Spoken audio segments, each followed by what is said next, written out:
날씨도 되게 좋고 학기 말에 많이 바쁘실 텐데 자리에 만나주셔서 감사드립니다. 오늘 아시아연구소의 워크샵으로 한국 ODA 발휘와 전략이라는 제목으로 국무총리실 이현주 국장님께서 발표를 해주시기로 하셨습니다. 오늘 진행을 하는 저는 아시아연구소 선임공무원인 박순례입니다.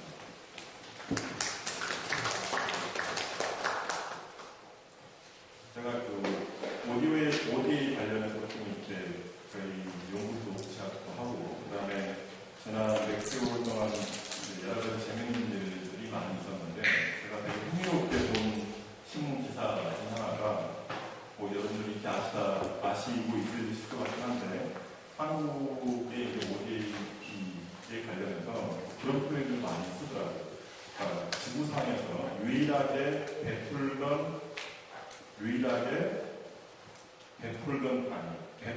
나라에서 베푸는 나라가 하면 이상하죠.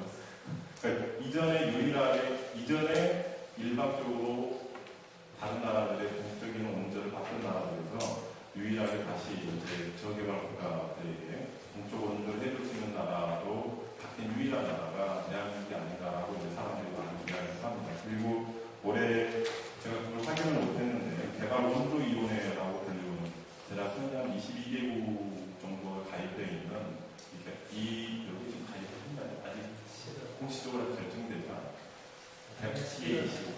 가입했습니다. 올해 가입하게 됐고, 그래서 한국에서도 ODA가 점점 이렇게 중요한 사회적이고 경제적인 관심의 대상이 되고 있는 게 아닌가 싶습니다. 올 7월에 이제 그동안에 ODA 관련해서 많은 사람들의 관심도 있었고, 여러 가지 유상의 대한민국 정부의 정책적인 지원들이 있었는데, 그것들이 많이 흩어져 있고, 그 다음에 때로는 상충되기도 하고 이런 문제들이 많이 지적이 됐었는데, 그런 문제들을 해결하기 위해서 ODA에 관련한 통합적이고 총괄적인 부서, 위원회를 지금 국무총리실 주관으로 나누고 준비해 가고 있습니다. 그리고 지금 오늘 발표해 주실 이현주 국장님께서 실제로 그런 일들을 하는 데 되게 중요한 역할을 하고 계시다고 합니다.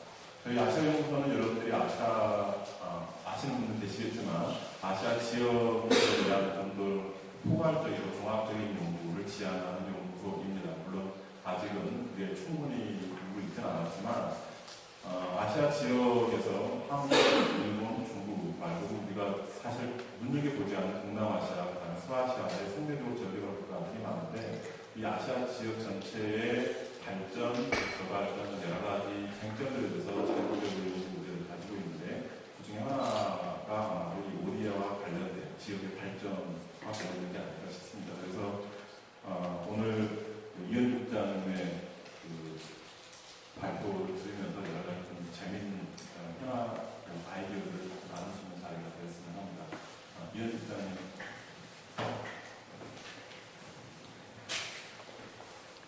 네, 인사드리겠습니다. 저는 국무총리실의 개발정책관을 맡고 있고요. 우리나라 ODA에 관한 추진체계, 전반적인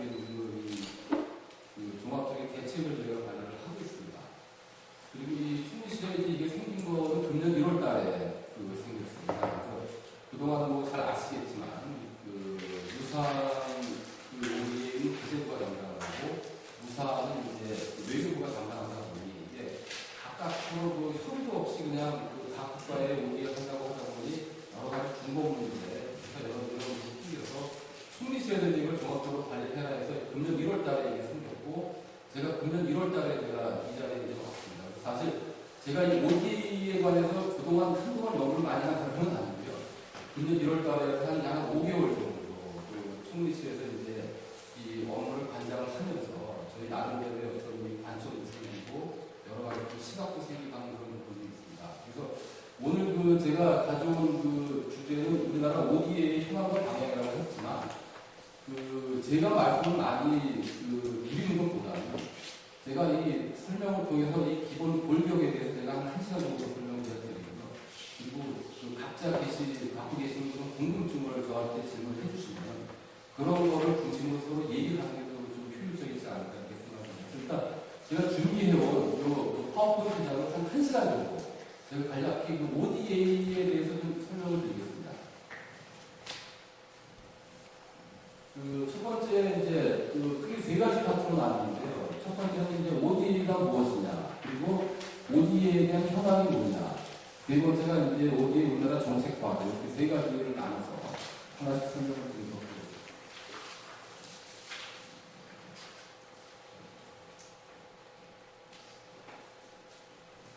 그 ODA라는 말씀 아마 많이 들어보셨겠지만, 그거에 대한 아마 정확한 그 정의를 알고 계시는 분은 그렇게 많지 않습니다.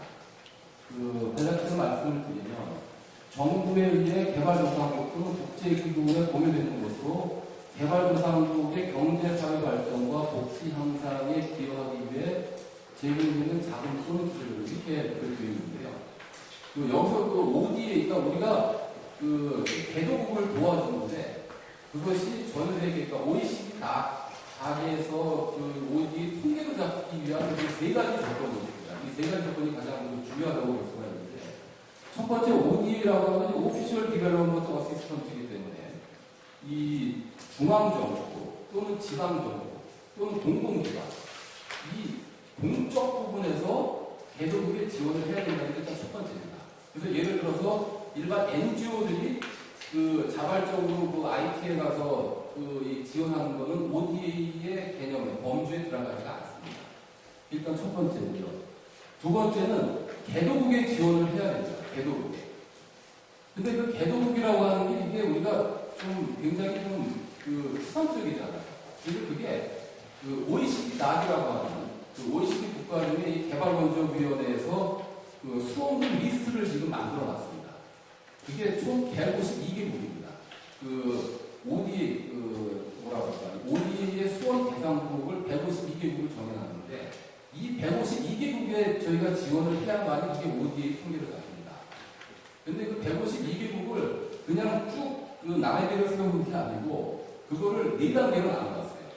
그 최빈국, 그 다음에 기타 저소득국, 그 다음에 중환위 소득국, 그 다음에 그 중고소득국 해서, 그 여기 OECD에서 사용하는 그러니까 특히 ODA 쪽에서 사용되는 통계는 다 GNI를 가지고 잡습니다. 그래서 GNI의 그 이 수준에 따라갖고 이 4단계로 나눠서 총 152개국을 정해놨는데, 이 OECD, 그러니까 이 수원국에서 ODA를 받을 수 있는 그 수원국이 되기 위해서는 GNI가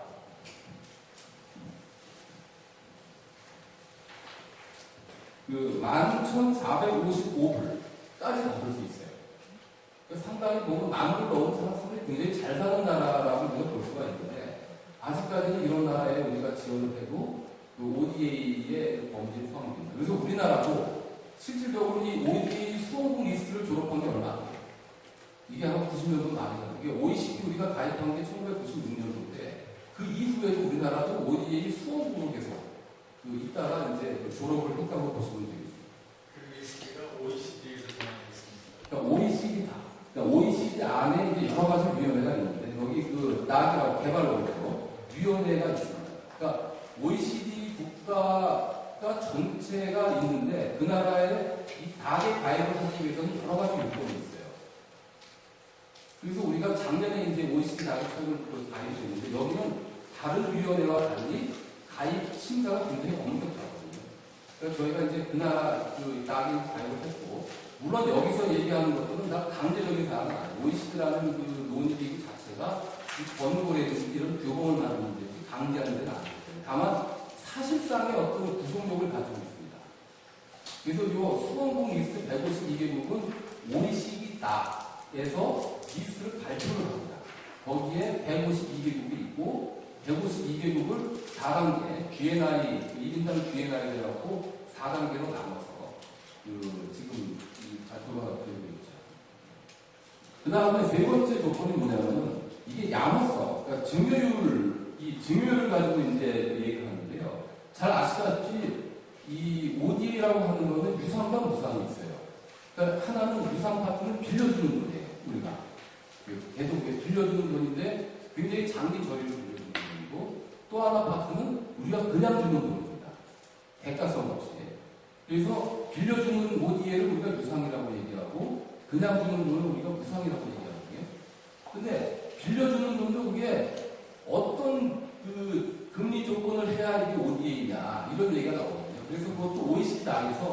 증여율이 25% 이상이 돼야지 그걸 ODA로 봅니다.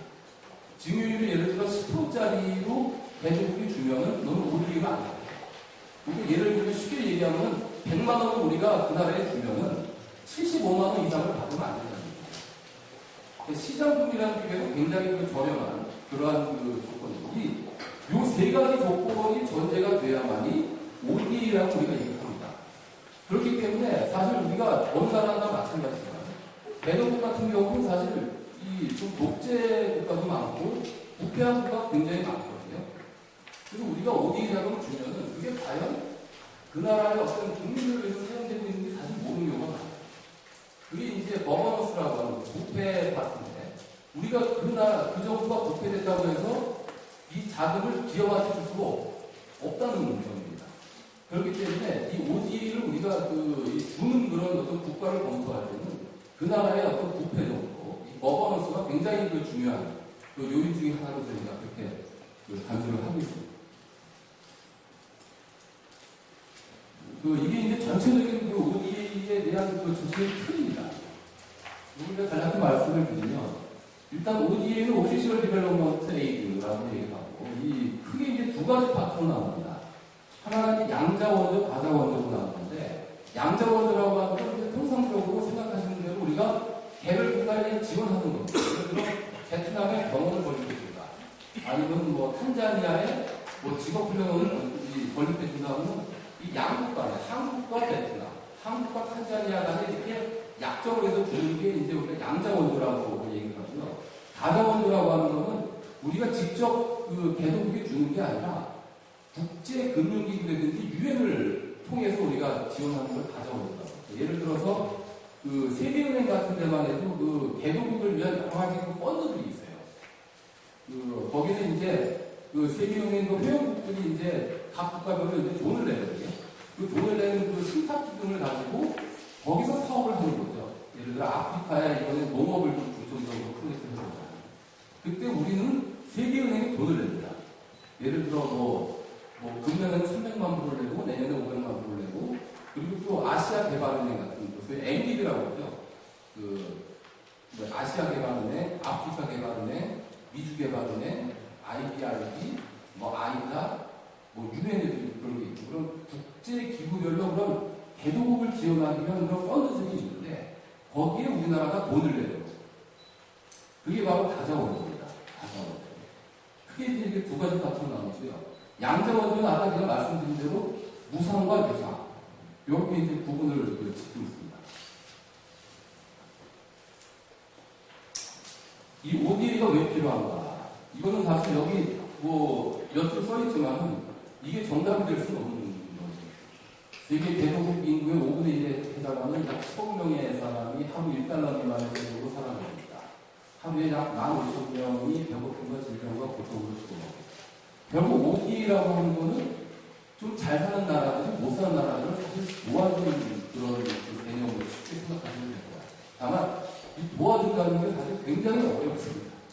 그게 쉽게 그냥 도움을 준다고 해서 그 나라가 그거를 기반으로 이렇게 잘 살게 되리라는 보장이 전혀 없기 때문에 이 ODA를 왜 하는가에 대해서는 1940년대부터 지금까지 각기 다른 어떤 패러다임이 계속 변해왔습니다. 그건 제가 다음에 말씀을 드리겠습니다.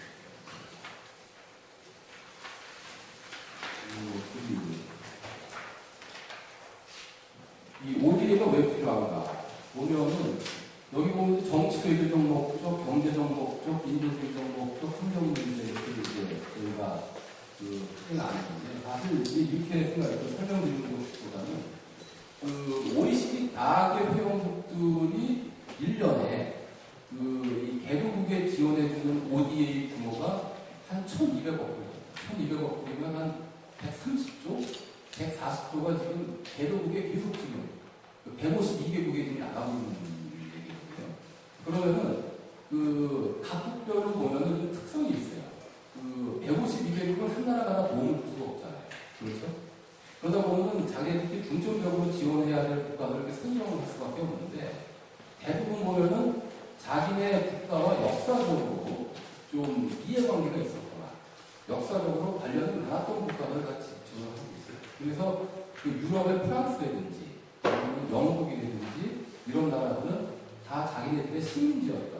그 아프리카를 중심으로 이해를 많이 하고 있고, 우리나라 같은 경우는 아무래도 아시아 쪽에 우리나라가 많이 관련이 많기 때문에 아시아를 중심으로 하고 있고, 그런 어떤 각 국가별의 어떤 그런 역사적인 그런 이해관계에 따라가지고 이 ODA를 지원하는 그런 대상이 서로 달라집니다. 그리고 지원 목적도 이제 이렇게 써놨지만 사실 굉장히 다양해요.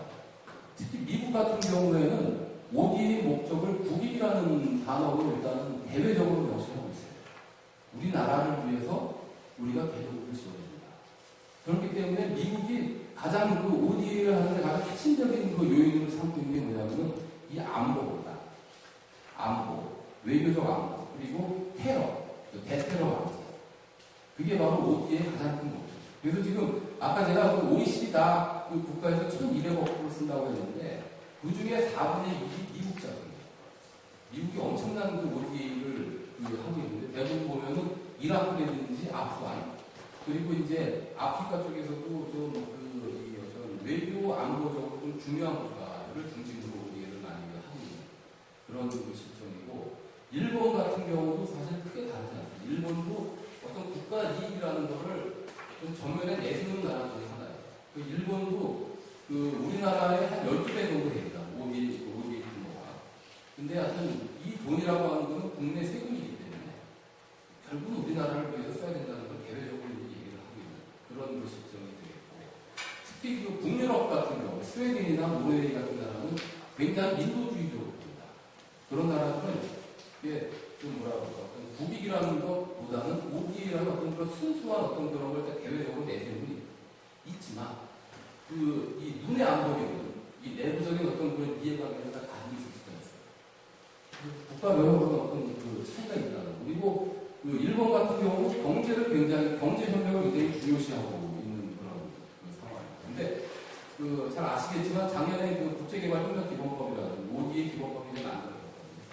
그 법에 이제 저희가 그 ODA의 목적을 봤는데 도단이 많았어요. 그게 이제 대부분 NGO라든지 일반 민간 파트에서는 인도주의적인 측면을 계속 공부를 하고 있고, 실질적으로 우리나라에서는 또 경제를 또 굉장히 중시하고 있기 때문에 그게 좀 문제가 돼가지고 우리나라는 경제 협력과 인도주의라는 두 가지의 어떤 목적이 동시에 법에 들어가 있습니다. 그리고 우리나라 ODA를 보면은 뭐 아까도 사회자분께서 말씀을 하셨지만 사실 그 수원국에서 받는 나라에서 주는 나라로 바뀐 거는 세계 최초입니다. 아직까지 그런 나라가 하나도 없었어요.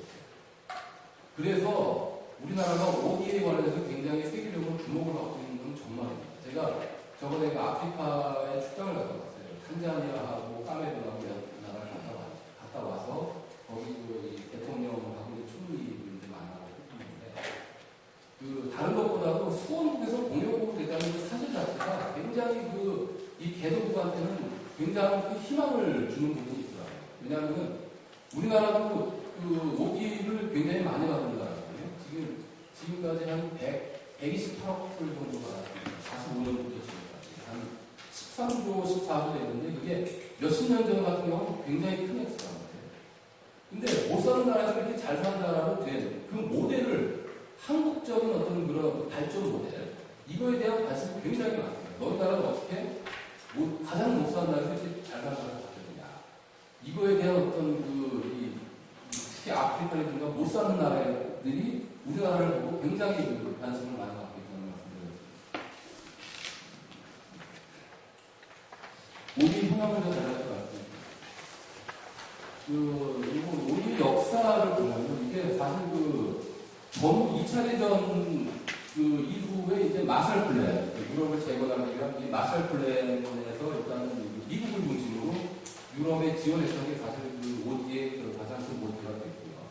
그리고 50년대도 ODA가 많았는데 대부분 이거는 미국과 소련이 그 당시에 냉전 상태였기 때문에 소련도 마찬가지고 미국도 마찬가지고 서로 이 공산주의와 어떤 민주주의의 어떤 이 국가 확보를 위해서 돈을 많이 지원을 했던 그러한 측면이 강했고요.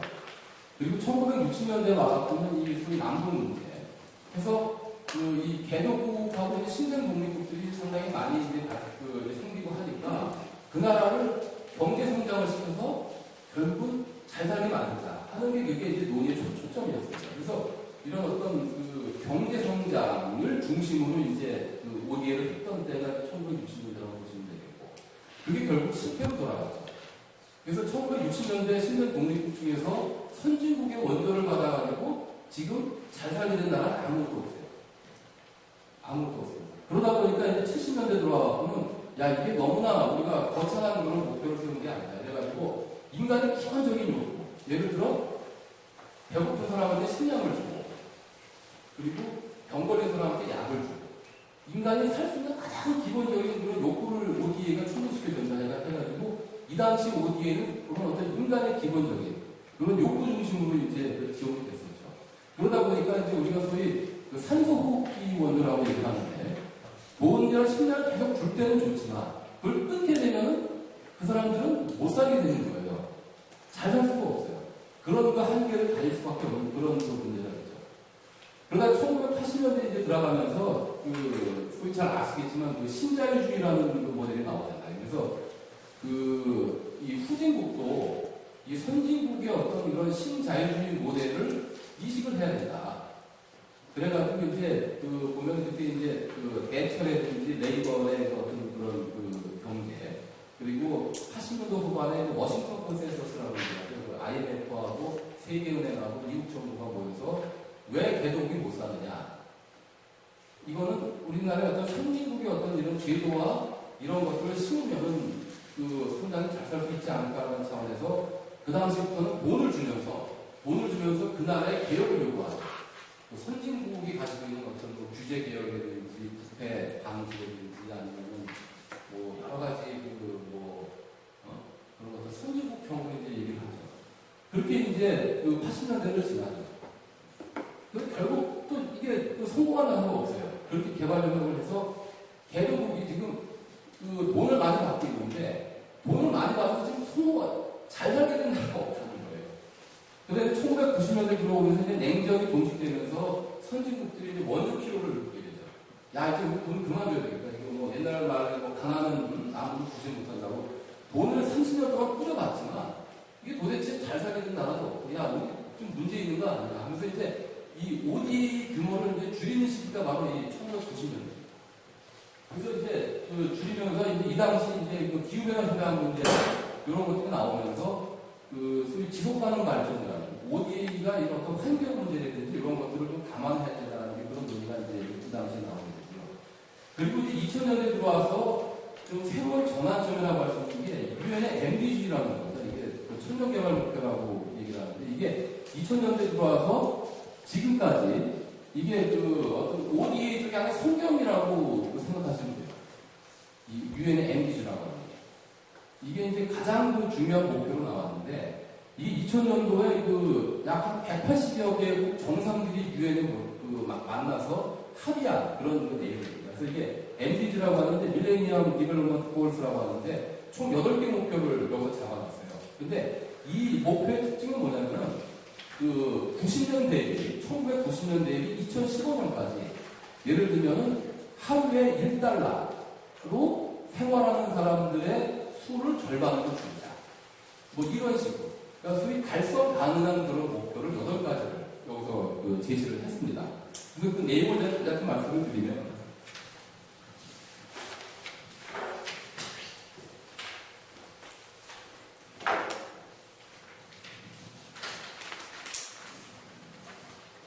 여기 보시면 그 절대 빈곤하고 기가 퇴치하는 파트가 하나 있고요.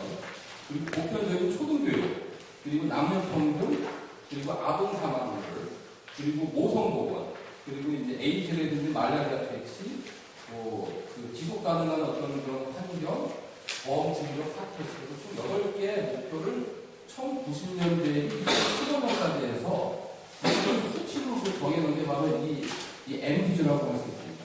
그래서 이 MDG가 지금의 2010년도 우리가 ODA를 하는 데 있어서 우리나라를 포함한 모든 OECD 딱 그 리스트에 있는 그 국가들이 바로 이 목표를 달성하기 위해서 ODA를 지금 하고 있다고 보시면 이게 바로 국제적인 기준이고, 그러면 이 MDG라고 하는 거에 가장 큰 메시지는 뭐냐? 그건 바로 빈곤이에요, 빈곤. 빈곤 퇴치가 지금은 ODA의 가장 큰 목표로 대두되고 있다고 생각하시면 되겠습니다. 환경은 아까 제가 말씀드린 간략적으로 말씀을 드리면 일단은 현 상태에서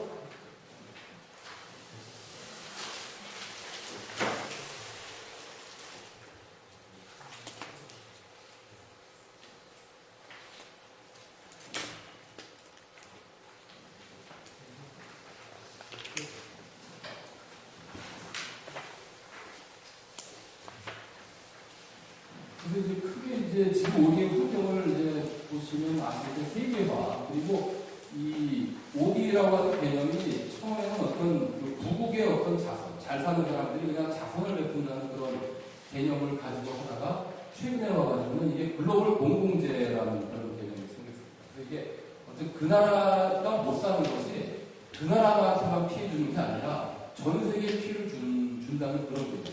그래서 글로벌 공공재로 투자를 한다는 이런 걸 차고 있고, 아까 유엔 MDG처럼 이 공동 대의를 실현한다는 이런 명분. 그리고 그 원조라고 하는 건 그냥 이렇게 그냥 주는 그런 개념인데, 이게 개발이라는 개념으로 바뀌었다는 거예요. 그래서 상호 협력하에 개발을 하는 그런 개념으로 ODA가 바뀌었기 때문에, 지금도 우리가 그 ODA를 개발협력이라고 얘기합니다. 개발협력. 국제개발협력. 그래서 이 대외 원조라든지 이런 말들은 잘 쓰질 않아요. 그래서 이게 90년대까지 왔던 어떤 그러한 어떤 이 ODA의 개념이 글로벌 공공재, 공공대의, 개발이라는 그런 형태로 지금 개념이 바뀌고 있다는 거예요. 이 생체적 개발을 제가 아까 말씀을 드려서 넘어갈게요. 그래서 이거는 90년대에 2015년입니다. 90년대에 2015년. 그리고 지금 잘 아시겠지만 그 글로벌 워밍에 대한 기후변화 제가 90년대를 갖고 얘기하잖아요. 90년이 어떻게 국제사회의 어떤 중요한 연도가 됐는데 이것도 마찬가지입니다. 그리고 이제 2000년 들어와서 이 원조의 어떤 논의 동향을 제가 간략히 말씀을 드리면은 2000년대에 들어와서 이제 하나의 반성이 있었어요. 지금까지 한 40년 이상 선진국이 후진국을 도와줬는데 그 중에 성공한 나라가 어디 있냐. 이 개발협력에 이게 문제가 있는 거 아니에요. 그러니까 돈은 많이 퍼붓는데 그걸로 해서 잘 사는 나라는 없었다는 거예요. 그런 반성 하에 이 세 가지 논의가 이제 2000년대에 들어와서 논의가 되는데, 첫 번째는 원조 규모를 확대해야 된다는 거예요. 이게 무슨 얘기냐면은 사회가 자꾸 개방화되고 세계가 되면서 60년대와 70년대까지는 정부 차원의 이 돈이 개도국의 대부분을 차지했는데, 지금은 정부 돈보다 민간 돈이 더 중요하다는 거예요. 그리고 민간 쪽에 이 자금 흐름이 더 많기 때문에 정부의 한정된 재원을 가지고 그 나라의 개발 협력을 성공시킬 수 없다는 거죠. 그리고 또 한 가지는 유엔의 MDG를 달성하기 위해서는 정부의 재원만으로는 부족하다. 해가지고 이 원조 규모를 좀 확대를 한다는 그런 논의가 상당히 많이 나오고 있습니다. 그래서 90년대에 비해서 2000년대에 돈이 엄청나게 많이 늘었고요. 그리고 이제 또 한 가지는 잘 아실지 모르겠지만 여러분 공항 가서 나갔을 때 우리나라 빈곤 택지 기여금을 우리가 내고 있어요. 아마 여러분들 아실지 모르겠어요. 그게 뭐냐면 바로 ODA 자금입니다. 여기 이제 보시다시피 항공권 연대 기여금, 국제개발채권, 탄소세, 외환금 이 세원을 발굴을 해서 ODA의 이제 규모를 늘리는 방법이 하나가 있고, 두 번째는 이 기업하고 같이 나가는 겁니다. 기업은 민간하고. 그래서 지금 기업 입장에서 보면 CSR이라고 해서 사회적 책임으로 해서 이 국제적인 기업들은 자꾸 이렇게 자기네들이 투자하는 나라에 도움을 주려고 하거든요. 그런 재원을 많이 발굴을 해서 정부의 ODA 자금과 함께 나갈 수 있는 그런 방안이 이제 논의가 되고, 세 번째는 이 NGO, 이 ODA NGO들과 함께 협력하는 방안. 이런 것들이 지금 국제적으로 논의가 되고 있습니다. 그래서 지금 국제적으로는 GNI 대비 0.7% 정도는 ODA로 이제 우리가 해야 된다. 이런 이제 논의가 있는데 상당히 쉽지 않은 문제예요. 뒤에 다시 말씀드립니다. 두 번째 논의는 이게 원조 효과성 확대라고 하는데, 이게 그러니까 우리의 지금까지 원조 과정을 봤을 때 과연 효과적이었느냐. 이게 지금 보면은 이제 그런 얘기죠. 그 개도국은 가만히 있는데 선진국이 와가지고 자기네들을 필요에 의해서 자기네들이 필요한 사업들을 이렇게 지원을 해줘요. 그러면은 돈 받는 사람들은 그냥 수동적으로 가만히 있어요.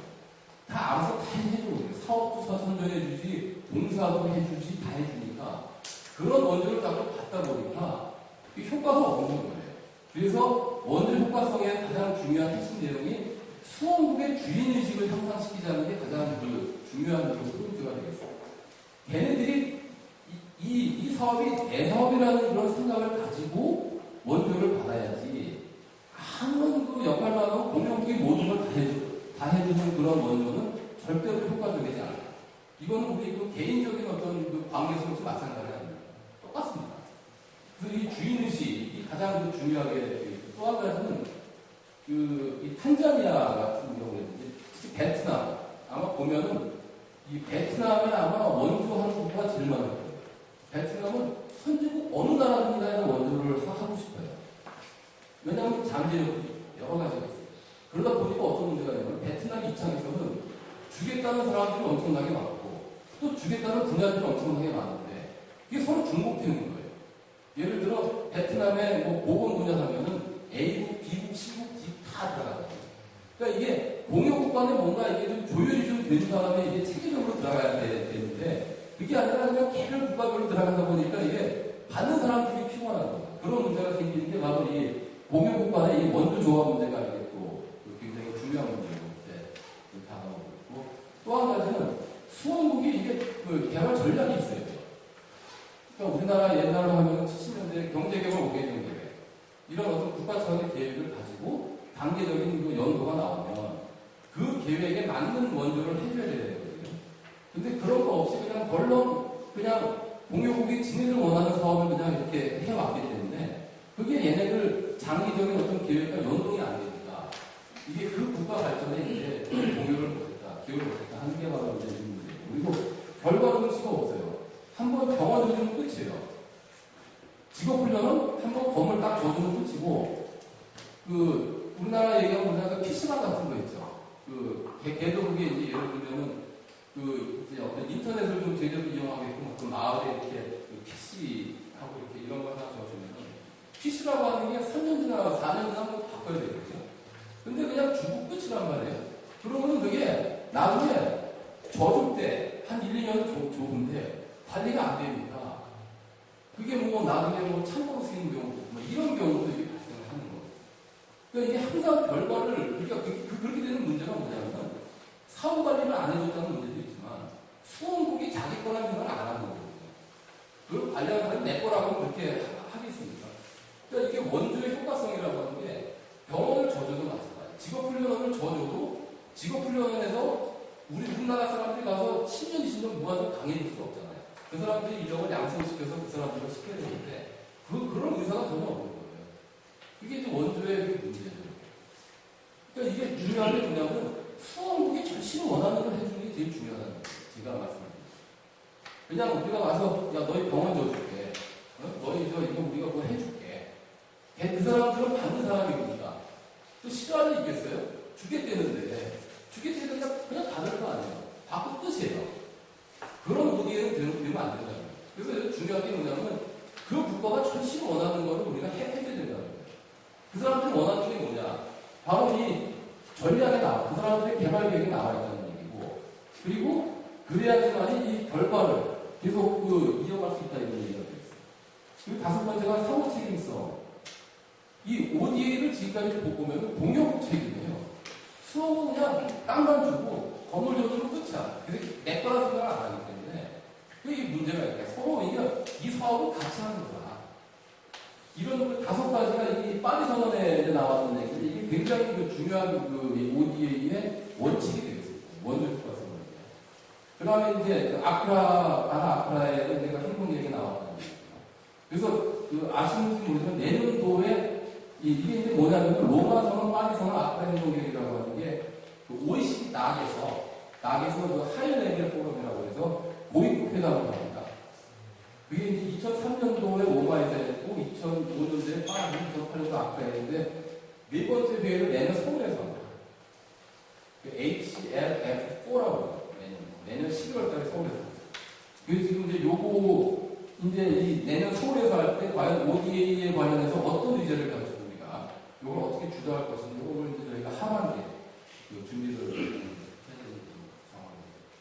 그리고 원조 수행 체계도 아까 전에 말씀드린 대로 수많은 국제기구와 수많은 국가들을 지원하고 있는데 이게 서로 이게 연계가 안 되니까 분절화가 되는 거예요. 분절화가. 이런 그 문제들, 소위 그 에이드 아키텍처 문제가 지금 상당히 중요한 문제예요. 그래서 원조 규모를 확대하자, 원조 효과성을 높이자, 원조 수행 체계를 한번 이 조율을 하자. 이게 지금 국제적으로 ODA의 가장 중요한 문제라고 보시면 됩니다. 그 효과를 먼저 말씀드립니다. 우리나라 ODA 규모가 작년에 8.1억 불이었어요. 8.1억 불. 8.1억 불이면은 한 1조가 좀 넘는 돈이고, 그리고 08년도가 8억 불이었습니다. 8억. 그러니까 0.1억 불밖에 안 들었는데, 사실 이건 좀 억울한 부분이 있어요. 이게 작년에 달러가 워낙 강세였기 때문에, 실질적으로 예상되는 거는 한 3천원 들었는데, 여기 달러로 하니까 이게 굉장히 적힌 것처럼 보이는 그런 좀 약간의 억울한 점은 있는데, OECD 낙에 가입된 나라가 총 24개 국가입니다. 근데 ODA를 하는 거는 24개 국가만 하는 게 아니에요. 여기 ODA, 이 낙에 가입하지 않아도 ODA를 할 수 있지만, 이게 전 세계의 어떤 ODA의 어떤 규범이라든지 모든 면에서 중심체가 되는 이 위원회이기 때문에 굉장히 중요성을 갖고요. 그리고 넌 OECD 낙 회원국 중에 하나가 중국이죠. 중국도 엄청난 돈을 뿌리고 있지만 여기 낙에 가입을 안 하고 있어요. 왜? 여기 들어가면 여러 가지 의무가 발생해요. 여러 가지 지켜야 되는 의무가 마저 발생을 하기 때문에 중국이 일부러 가입을 안 하고 있어요. 그 사람 보면은 미국이 가장 작년에 ODA를 많이 했고요. 그 다음에 프랑스, 독일, 영국, 일본 순으로 되어 있어요. 근데 우리나라는 바로 여기 있습니다. 19위입니다. 19위. 24개국 중에 작년에 ODA 규모로는 19위를 차지하고 있어요. 우리나라가 못한 나라가 이제 그리스, 포르투갈, 룩셈부르크 이렇게 좀 나와요. 일본 같은 경우도 90년대 엄청나게 ODA를 많이 했는데 2000년도 최근에 굉장히 지금 줄어들고 있는 그런 추세가 있습니다. 그리고 GNI, 아까 제가 OECD에서는 GNI 개념을 쓴다고 했는데 GNI ODA 규모를 보면은 우리나라가 최하위입니다. 최하위. 그러니까 지금 우리나라가 0.1%. GNI 대비 ODA 규모가 가장 큰 나라가 이 스웨덴 같은 경우는 이제 1%가 넘어요. 그러니까 이 사람 국민들이 실질적으로 버는 그 금액이 있잖아요. 그 금액의 1%를 못 사는 사람들에게 이제 지원을 한다는 거예요. 굉장히 큰 규모죠. 근데 우리나라는 0.1%. 굉장히, 근데 이게 굉장히 많이 느는 거예요. 이게 2000년으로 들어와갖고 이 ODA 증가율을 보면 우리나라가 굉장히 높습니다. 하지만 이 전체적인 이 비율을 보면 아직까지는 좀 최하위 수준이고, 우리나라의 지금 계획이 2015년까지 GNI 대비 ODA 규모를 0.25로 만드는 계획을 확정을 시켜놨습니다. 그러면 지금 0.1이기 때문에 이게 2015년까지 0.25가 되기 위해서는 내년도 GNI도 증가하거든요. GNI도 증가하고 분모도 증가하기 때문에 계략적으로 보면 한 3배 정도 지금 늘려야 된다는 거예요. 지금 우리나라가 1조, 금년이 한 1조 한 3천억 정도가 되는데 3배면 얼마예요? 4조 정도. 이게 예산 증가 속도로는 굉장히 빠른 속도로 사실 정부도 많이 부담을 가지고 있어요. 근데 그거는 대내외적으로 1000명을 해놓은 상태이기 때문에 사실 어쩔 수 없는 그런 부분들이 있습니다.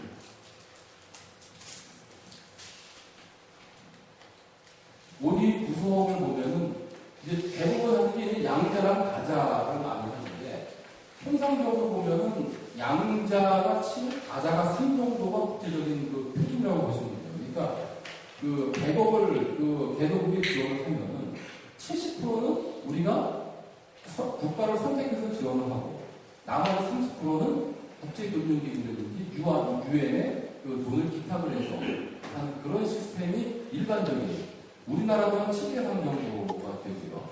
선진국의 평균가 7대 3 정도 됩니다. 여기 이제 소위 인도적 지원이라고 하는 게 뭐냐면은 저거예요. 그 금년 초에 IT 같은 그런 어떤 재난이라든지 대규모 재해가 발생했을 때 이 지원해주는 이게 이제 주로 인도적 지원 파트잖아요. 근데 이게 보면은 그 기후 이상으로 인해서 2000년도 이후에 이 재난대책에서 이게 이 소위 인도적 지원이 엄청나게 지금 많이 늘어나고 있는 그런 실정입니다. 그리고 지금 위에 이 채무탕감이라고 하는 거 보면은 여기 보시면 아시겠지만 2004년부터 이제 2006, 7년까지 이제 됐는데 이게 뭐냐면은 그 우리나라는 지금 뭐 유상을 하고 있지만 지금 선진국들 같은 경우는 유상 원조를 거의 안 하고 있어요. 유상을 하고 있는 나라가 대표적인 일본. 그러니까 ODA를 하면 돈을 빌려주는 건 안 한다는 거죠. 다 그냥 거저주고 있다는 거죠. 근데 선진국들도 80년대에는 돈을 많이 빌려줬어요. 무상으로 안 주고. 80년대 빌려줬던 돈들을 그 돈을 받은 사람들이 갚지 못하는 거예요. 갚을 능력이 없는 거죠. 그래서 20년, 25년 이제 그 지나다 보니까 어차피 못 받았어. 그래서 끌고 갈 필요가 뭐가 있느냐. 해서 이 채무탕감을 선진국들이 다 해줬어요. 그 개도국에 빌려주고. 이 규모가 상당히 큽니다. 이게 아마 2000년도 1년에 한 2004년인가 5년도에는 1년에 한 17%, 전체 ODA 17% 정도를 써요. 그러니까 선진국이 사실 해주고 싶어서 이거를 해주는 게 아니죠. 받을 수가 없으니까. 받을 수가 없으니까 이 채무탕감을 해주는데 이 채무탕감을 해준 액수만큼 이게 ODA로 잡힙니다. 이게. 그래서 이 2000년도에 이제 1990년대에 비해서 많이 ODA가 늘어났는데 그 중에 중요한 요인 중에 하나가 바로 채무탕감이에요. 그래서 이제 대부분 보면 이제 ODA가 이제 이렇게 구성이 된다는 걸 이제 그 얘기를. ODA가 다 채무 이자가 먼저 났었기 때문에 어쩔 수 없죠. 그렇죠. 그러니까 이제 이자는 보통 다른 나라, 보통 나라에 따라 다른데 유상 같은 경우는 통상적으로 한 10년에 한 거치기가 딱 중요합니다. 10년 동안 이제 그 내가 이제 이자만 내고 그리고 한 20년 상환 또 30년 상환 이렇게 해줘요. 그러니까 사실 돈을 그러니까 정상적으로 돈 꾼 사람이 정상적으로 활동하면 안 갚지 못할 수 없는 돈인데 그것조차 못 갚는다는 것은 뭔가 수업에 문제가 있다는 거죠. 우리나라 같은 경우는 채무상감은 어디더라? 가는가 뭐 우리나라 얼마 안 되는데 한 100억 정도 되는 돈을 상감은 아니고 재조정을 했는데 어떻게 하냐면은 그 예를 들어 거치기가 일단 지났으니까 원금을 받아야 될 거 아니에요. 근데 원금을 못 받으니까 원금 상환 기간을 한 2, 30년도 늘려주는 거예요. 그러니까 현재 가치로 하면은 증여율이 엄청나게 올라가요. 그리고 우리나라 유상 같은 경우는 지금 증여율이 한 87% 정도 됩니다. 그러니까 100만 원, 100억을 우리가 빌려주면은 실제 우리가 받는 게 13억 받는 거예요. 그러니까 사실상 유상이라고 하지만 사실상 무상의 어떤 가까운 그런 요소가 되겠습니다. 그래서 이게 선진국들은 한번 뒤어가지고 그 다음에는 선진국들 대부분 무상원들을 맞이해서 유상을 하는 나라는 몇 나라가 없습니다. 대표적인 일본이고. 근데 우리나라도 일본을 또 따라했기 때문에 유상의 강태되는 기준이 이렇게 보시면 되겠습니다. 이건 아까 설명드린 적인데 참고로 하나만 제가 말씀드릴게요. 이 ODA, 이 GNI 대비 ODA 규모가 OECD 당 평균 0.31입니다. 0.31. 근데 우리나라 0.2이고, 아까 말한 듯이 스웨덴 제로 한 1.1이에요. 일본, 미국 같은 경우는 규모는 큰데, 이 GNI 대비로 하면 0.3이 안 돼요. 일본은 안 돼요. 왜냐하면 워낙 이 GNI가 워낙 엄청나기 때문에 0.3을 하려면 본인 무슨 참, 그건 뭐 아마 감당이 안 될 정도로 늘어나야 될 정도로.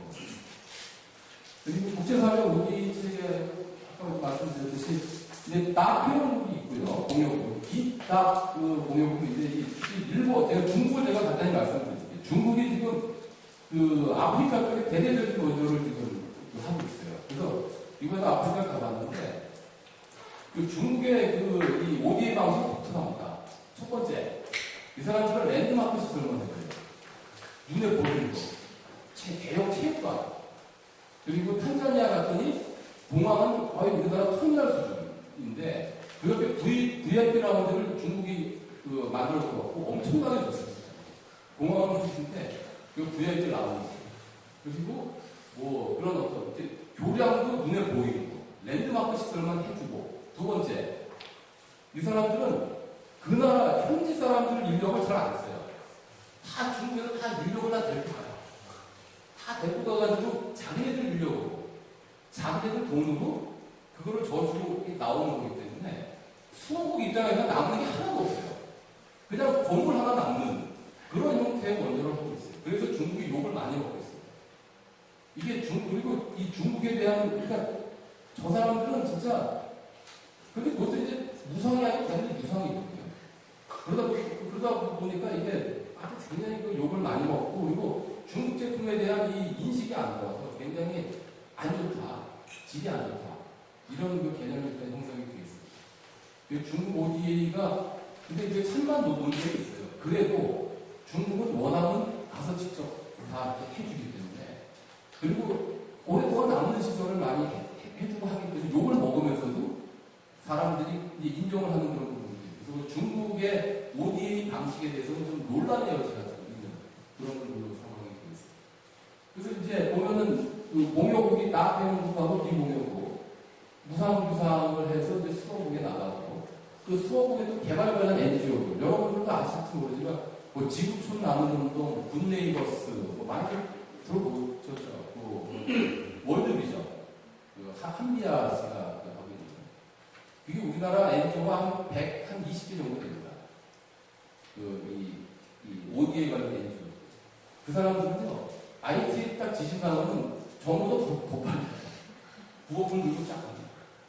그런데 NGO도 이제 있고, 그리고 이제 다자 쪽은 아까 말씀드린 대로 이 다자기구, 이 소위 유엔하고 이제 MD 쪽에 해가지고 이제 수업국에 가는 이런 시스템으로 이제 ODA가 되어 있다고 보시면 됩니다. 우리나라 규모 지금 이거 설명하면서 말씀드릴게요. 다만 한 가지만 말씀드릴게요. 우리나라는 유상의 비중이 굉장히 큽니다. 그러니까 작년 그 기준으로 봐봤더니 작년에 8.1억 불인데 8.1억 불 중에 70%가 양자, 30%가 이제 다자고 70% 중에 그 유상이 한 37% 정도 됩니다. 유상. 그리고 무상이 이제 나머지 67% 되는데 금년 걸 저희가 계략적으로 분석을 해봤더니 금년에 유상이 더 많아졌어요. 금년이 50% 넘는 것 같아요. 그럼 약간 좀 문제가 지금 있는 그런. 이게 유상이 많아. 남들은 다른 나라 사람들은 다 책임을 탕감해주고 있는데 우리가 유상을 늘린다는 건 약간의 좀 그런 문제가 있다는 그 정도는 제가 말씀드리겠습니다. 그리고 여기 이제 나오죠. 높은 유상 원조비율. 각 평균이 11.5%가 유상인데 우리나라는 그 작년 기준으로 해서 한 37% 정도 되나요? 그리고 일본만 예를 들면 뭐 복잡한 그 서식값 빼고 일본이 한 47%입니다. 유상. 그 일본 아마 아시겠지만 그 2008년도에 일본이 그 자이카, 그러니까 우리나라 코이카 같은 자이카가 통합이 됐죠. 그래서 일본 자이카에서는 유상을 함께 지금 일단 하고 있습니다. 근데 우리나라는 지금 어떻게 되어 있죠? 유상은 EDCF라고 수출입은행에서 EDCF로 유상을 하고 있고 무상은 코이카를 공식으로 하고 있습니다. 근데 코이카는 소관이 외교부고 수출입은행은 기획재정부고 그리고 코이카가 모든 무상 사업을 다 하고 있느냐? 그것도 안 해요. 방송통신위원회 자기네 예산 확보하고 있어요. ODA 하기 위해서. 보건복지부 확보하고 있어요. 교육부 가지고 있어요. 서울시 가지고 있어요. 강원도 30여 개 기관이 지금 이 무상원전을 하기 위해서 각자 예산을 가지고 있고 거기서 코이카하고 있는 거예요. 그러니까 굉장히 그 분산이 많이 있다고 보시면 여기 나오는데요. 유무상 원조기관이 우리나라 분리가 되어 있습니다. 그래서 우리나라 유상은 그 기획재정부 소관으로 해서 수출입은행 EDCF로 만들어 나가고 있고 무상은 코이카, 외교부 코이카를 해서 30여 개 기관이 되어 있다는 거고요. 일본의 경우도 우리나라처럼 유무상이 분리됐다가 이게 지금 자이카와 통합이 됐습니다. 그리고 아까도 말씀드렸듯이 우리나라는 아시아 중심 기조를 지금 유지를 하고 있습니다. 원조의 반이 아시아에 집중이 되고 있는 그런 특징이 되겠고요. 그리고 우리나라는 소위 소프트웨어 원조가 하드웨어 원조가 났습니다. 이게 무슨 얘기냐면은 그 나라의 어떤 그 신도시 개발 계획 이런 거를 수립해 주면 좋거든요. 그러면은 그 나라의 모든 정보를 다 우리가 파악할 수가 있어요.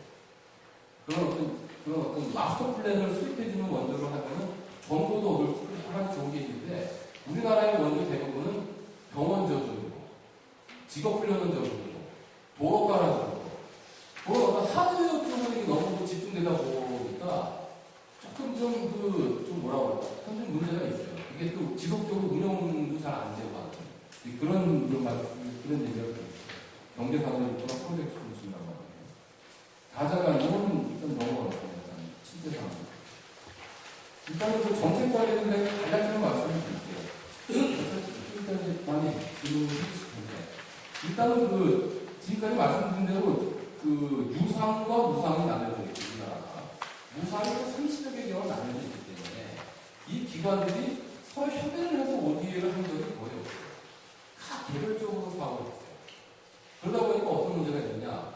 재외분담에 수업 입장에서 봤을 때는 이게 컨택트가 다른 거예요. 이 기획재정부는 그 나라의 재무부를 상대로 하고 있고 또 토익카는 그 나라의 외교부를 상대로 하고 있고 또 뭐 예를 들어 뭐 교육부는 또 자기 아는 사람을 통해 갖고 또 어떻게 연주를 하고 똑같이 하고 있고 수업부 입장에서는 컨택트가 너무 많은 거예요. 혼란스러워요. 또 똑같은 사업을 하고 있어요. 예를 들어 농촌개발사 새마을운동을 한다고 그러면은 새마을운동을 하는데 토익카에서 농촌 종합개발사업을 하고 있고 새마을운동 중앙이라는 데가 있어요. 거기서 또 ODA를 하고 있어요. 또 농림부가 또 하고 있고 또 경북도는 새마을운동의 본사지사에서 경북도 ODA를 하고 있어요. 이게 도대체 뭐냐?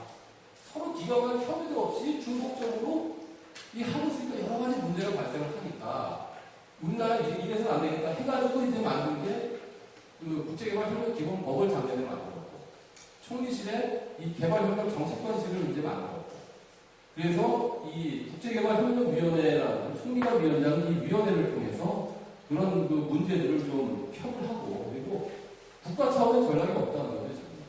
우리나라 ODA 전략이라는 게 있어요.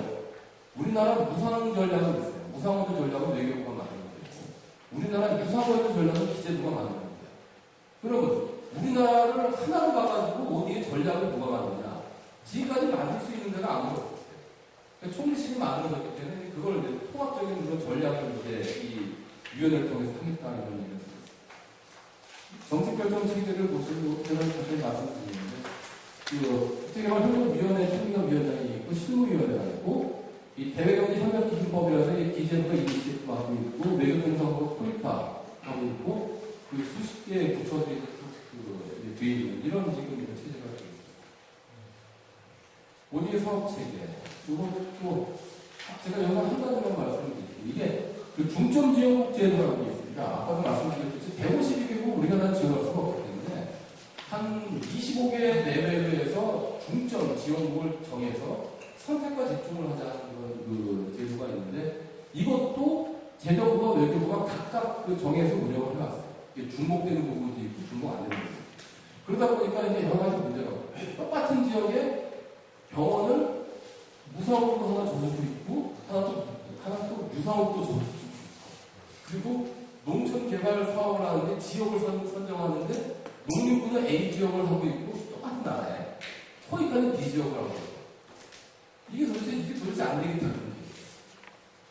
그래서 이거를 이제 통합적으로 우리가 이제 중점 지역도 통합된 중점 지역 평가도 종합적으로 이게 통합평가가 돼야지 무상은 무상화하고 유상은 유상화하고 그러니까 평가도 통합하고 홍보도 통합하고 또 국별 지원 전략을 짜는데 우리가 카스라고 얘기하죠. 컨트롤 스트래티지 카스도 지금까지는 베트남에 대해서 토익하는 무상 국별 지원 전략을 짜고 있고 기재부는 유상 국별 지원 통합적인 그게 없어요. 그리고 통합하고 그게 총리실의 이제 주요 역할 중에 하나라고 보시면 됩니다. 이거까지 설명을 드린 거예요. 추진 체계가 분화된다는 거죠. 유상은 재정부, 무상은 미국, 상시적이라는 거죠. 그리고 관계기관하고 사업수가 굉장히 많잖아요. 저희가 이번에 전수조사를 했어요.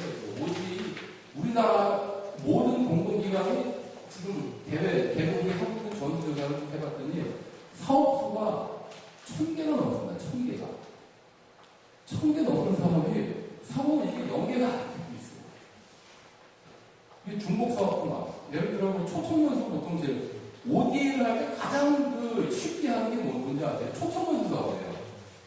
제일 먼저 하는 게 다 그거예요. 개도국의 공무원들을 초청을 해가지고 우리가 가르치는 거예요. 그 업무도 몽골 같은 경우는 어디 코이카도 하고 있고 IT 초청 연수를 하는데 한 3-4개 기관이 동시에 지금 하겠다고 하고 있고 그런 중복들이 좀 일부 문제점들이 좀 나타났어요. 그래서 저희가 이번에 그런 것들을 좀 종합적으로 좀 정리를 하려고 해요. 그래서 보면 관계기관하고 사업수 받아주고 그리고 하드웨어 중심이고 사업이 단편화되어 있다는 거죠. 연계가 없이. 그래서 이제 우리가 하는 것 중에 하나가 유무상 통합 추진 체계를 정립해야 되겠다. 그래서 위원회를 중심으로 이제 유무상 원조를 통합 추진하고 그 다음에 국가 차원의 통합적인 ODA 전략을 이번에 새로 만들어 볼 겁니다. 이거는 아마 금년 중에 저희가 만들 수 있을 것 같고 그리고 범정 차원에서 사업 계획을 세워 공개를 해야 되겠다. 이게 개별적으로 각 부처가 그냥 하겠다는 걸 받아들여가 아니니까 전체 사업을 모아볼까 중복을 하고 좀 검토해보고 연계 가능성을 좀 해야 되겠다는 거죠. 그리고 부처 간에 좀 협의를 강화해야지. 이게 모이는 자리가 없으니까. 이런 것들을 이제 저희 수미실을 중심으로 저희가 금년에 해나가요. 통합 추진체계 정리도 아까도 말씀드린 대로 그냥 넘어가죠. 그리고 이제 원주 효과성을 제고를 위해서 중점 협력 대상국도 이제 유무상 통합해서 하겠다는 얘기. 그리고 중점 협력국이 정해지면은 그날에 특별 지원 전략을 짜야 되거든요. 그날에 어떤 분야를 취약하고 어떤 분야가 지원하면 좋고 이런 것들을 이제 통합해서 하겠다는 거예요. 평가도 통합하고 그리고 현장 중심을 해야 돼요. 현장을 모르고 ODA 사업을 정했다가 남편한테 굉장히 예를 들면은 아프리카 어느 국가 같은 경우에는 건물 다 전 안 돼요.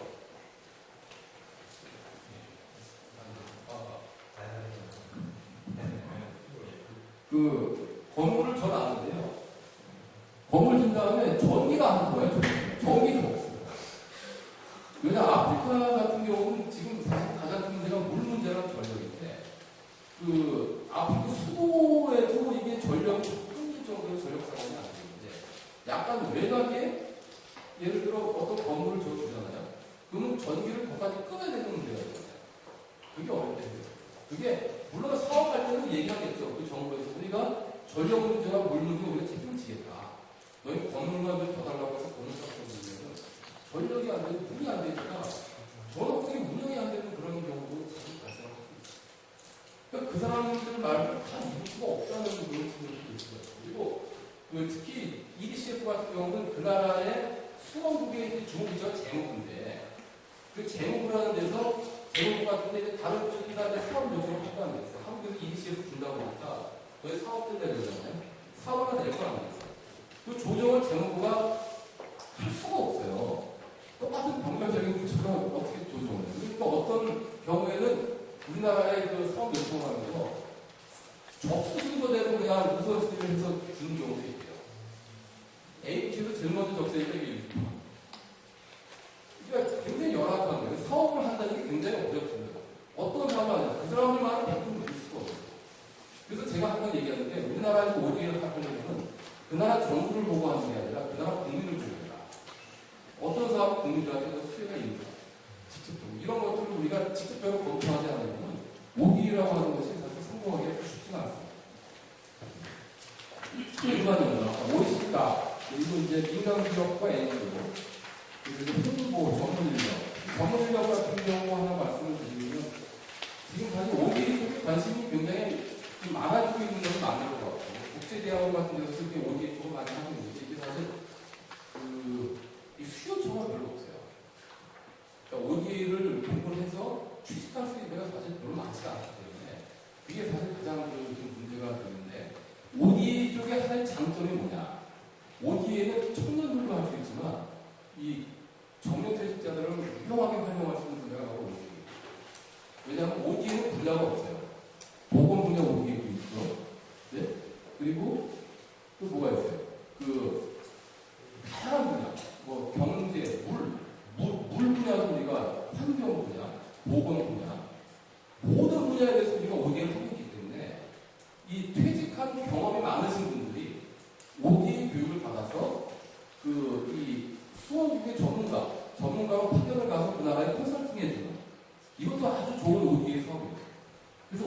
ODA 쪽에 가장 좋은 점은 이 퇴직하시고 경험이 많으신 분들 있잖아요. 그분들이 특히 ODA라고 하는 건 그냥 하나의 봉사 개념이 들어가는 거기 때문에 봉사도 하면서 자기 전문성을 살릴 수 있는 그러한 분야가 ODA이기 때문에 상당히 이게 좀 그런 측면에서 저희 정부가 좀 신경 쓰려고 해요. 경험 많은 사람들 지금 놀리면 안 돼요. 또 한 가지 젊은 사람들 월드클래스 코리아 혹시 아세요? 자원봉사들? 잘 모르시는구나. 코이카에서 우리나라 젊은이들을 뽑아가지고 아프리카에 수업에 보내서 자원봉사 시키는 게 있어요. 그게 보통 가면 2년씩 갔다 오거든요. 거기 가면 이제 아프리카의 농촌에 가서 자기 특성을 살리는 거예요. 강의하는 사람들이 있고. 그리고 이제 자기가 이제 자기 과에 따라가지고 이제 IT 쪽으로 이제 컨설팅을 하는 거예요. 그 굉장히 좋은 프로그램인 것 같아요. 그게 1년에 몇천 명씩 나가거든요. 2년 정도 갔다 오면은 굉장히 좀 자원봉사 이런 것들이 또 그 나라에서 굉장히 잘하는 것 같고 그런 프로그램들도 활용하시는 것도 좋고 상당히 좋은 프로그램이고 혹시 관심 있으시면 코이카 웹사이트 한번 들어가 보세요. ODA 능력자들이 그런 특성이 있던 분들이 많습니다. 프로그램 이름이 어떻게 된다고? 이게 자원봉사 코이카에서 매년 현재 지금 1,500명이 해외에 전용되어 있다고요. 신규로 1,000명씩 진도한다고 지금. 그게 포인트가 있어요. 행안부도 있어요. 행안부는 인터넷 자원봉사. 그래서 제가 탄자니아 가보니까 젊은 사람들도 굉장히 많고 의사들도 있어요. 의사들도 있고 퇴직하신 분은 그때 보니까 코카콜라 부사장 하시는 거서 퇴직하시고 자원봉사 하고 있어요. 상당히 좋은 경험을 느끼고 있어요. 재학 중에 대학생들이 6개월, 1년 달에 그게 기한이 아마 2년이면 2년 있어야겠죠. 개선 방향은 아까 제가 설명과 드린 내용이 그걸 생략을 했습니다. 설명했습니다. 제가 말씀드렸습니다. 그래서 무속한 재원, 분산된 예산국감 압축령 전략, 분산된 정책체제, 융상 원조분리, 중장기 전략, 하드웨어 중심, 인간관계 기본, 전기 중심.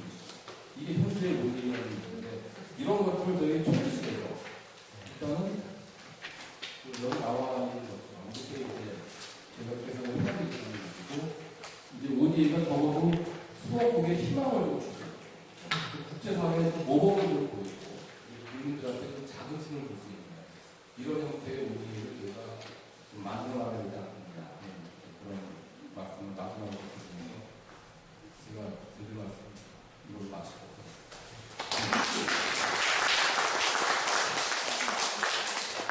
아이디가 부자라는 것 같은데 근데 너무 재밌게 또 이렇게 ODA에 관련해서 아주 포괄적이고 부분을 아주 크고 재밌게 잘해주셨습니다.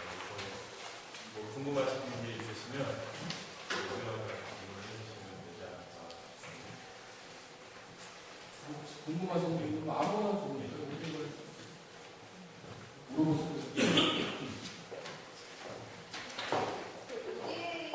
관련해서 예산을 늘리게 되면요, 국내적인 측면에서 복지 예산이 줄어들어서 국민들은 그걸 탐탁치 않게 생각할 수도 있을 것 같은데 그런 측면에서는 정부 측에서 어떤 대안을 제시를 하실 수 있을지 좀 여쭙고 싶어요. 이제 모두에 따라 다른데 우리나라 정부 예산을 보면은 사실 몇백조 되는데 몇백조 되는데 ODA 1년에 늘어나는 부분이 이제 그거에 비하면 굉장히 적은 거고 이게 복지 예산을 줄이는 거 다른 예산을 줄이는 건지는 사실 그렇게 뭐라고 이렇게 정확하게 얘기할 수가 없어요. 근데 다만 아주 어느 분야든지 간에 예산이 줄어들 수가 있는데 그거는 여러 가지 재원이 될 수가 있는 게 어떤 지금까지 해왔던 그런 사업들이 있잖아요. 사업들이 예를 들어 금년에 다 끝나면 그쪽에 추가적으로 투입되는 예산이 이제 없어지거든요. 사업이라는 게 이제 3년짜리 있고 5년짜리 있고 하는데 대규모 사업들이 금년에 딱 마무리되는 사업 같은 경우는 기존에 들어갔던 예산이 안 들어가기 때문에 그런 예산들을 이제 활용할 수가 있는 거예요. 근데 그 ODA가 늘어났다고 해서 복지 예산이 줄어든다. 그거는 아니에요. 왜냐면 이 복지 예산의 어떤 전체적인 실링과 ODA 실링을 봤을 때는 너무나 획격하게 차이가 나고 워낙 ODA가 작은 규모이기 때문에 그것 때문에 다른 예산에 영향을 받는다고 그렇게 생각을 안 하시고 만약에 ODA가 100조가 된다 하면은 문제가 되죠. 이건 1조, 2조 사회복지 하는 입장에서 국가개발 원조를 보면은 대부분은 국내에서 복지 많이 하는 나라가 국제개발 원조도 많이 하죠. 우리나라의 경우는 국내도 안 하고 국제개발 원조도 안 하고 사실은 근데 더 문제는 과거 여론조사 같은 걸 보면은 정부보다 국민이 더 소극적이에요. 정부가 하려고 하는데 국민 여론이 발목 잡는 이런 게 많이 있는 게 상당히 심각한 문제죠. 저희가 ODA 규모를 강조하는 이유가 아니라 이 ODA 규모가 확대되고 ODA를 해야 된다는 그 필요성에 대해서 오히려 국민들이 공감을 못하는 경우가 많아요. 왜 국내에도 못 사는 사람들인데 왜 밖에 나가서 도와주느냐 하는 그런 문제가 비단 우리나라뿐만 아니고 선진국도 마찬가지예요. 영국도 마찬가지고 일본도 마찬가지고 여러 가지가 있는데 우리나라는 사실 제가 볼 때 우리나라가 사실 원조를 엄청나게 받아서 우리가 성장한다. 원조라는 게 사실 굉장히 우리나라 성장에 중요한 역할을 했기 때문에 여러분 아실지 모르지만 그 키스트라는 게 한국과학기술연구원이 ODA 자금을 받아서 있고 그리고 경부고속도로도 ODA 자금을 받았고 그리고 그 포항 대출할 때도 ODA 자금을 받았고 우리나라의 그 중요한 어떤 이런 인프라 같은 데서는 사실상 국립의료원 있죠. 국립의료원도 ODA 자금을 받았고 처음에 쓰니까 이게 곳곳에 진짜 우리나라의 어떤 핵심적인 지금 역할을 하고 있는 그런 그 어떤 이런 것들은 ODA 자금을 받아서 우리가 발전을 했기 때문에 다른 걸 다 떠나서 이제는 우리가 할 수 있는 만큼은 대외 원조를 하는 게 그게 일단은 좀 국가적인 어떤 여러 가지 그 위상을 고려하고 이 명문 정당성을 봤을 때 그 정도는 우리가 충분히 해야 된다고 생각을 합니다. 우리도 받은 나라이기 때문에 이제 줘야 된다. 그렇게 생각을 하시는 거예요. 모처럼 이전 국장께서 귀한 걸 하셔가지고 학생들하고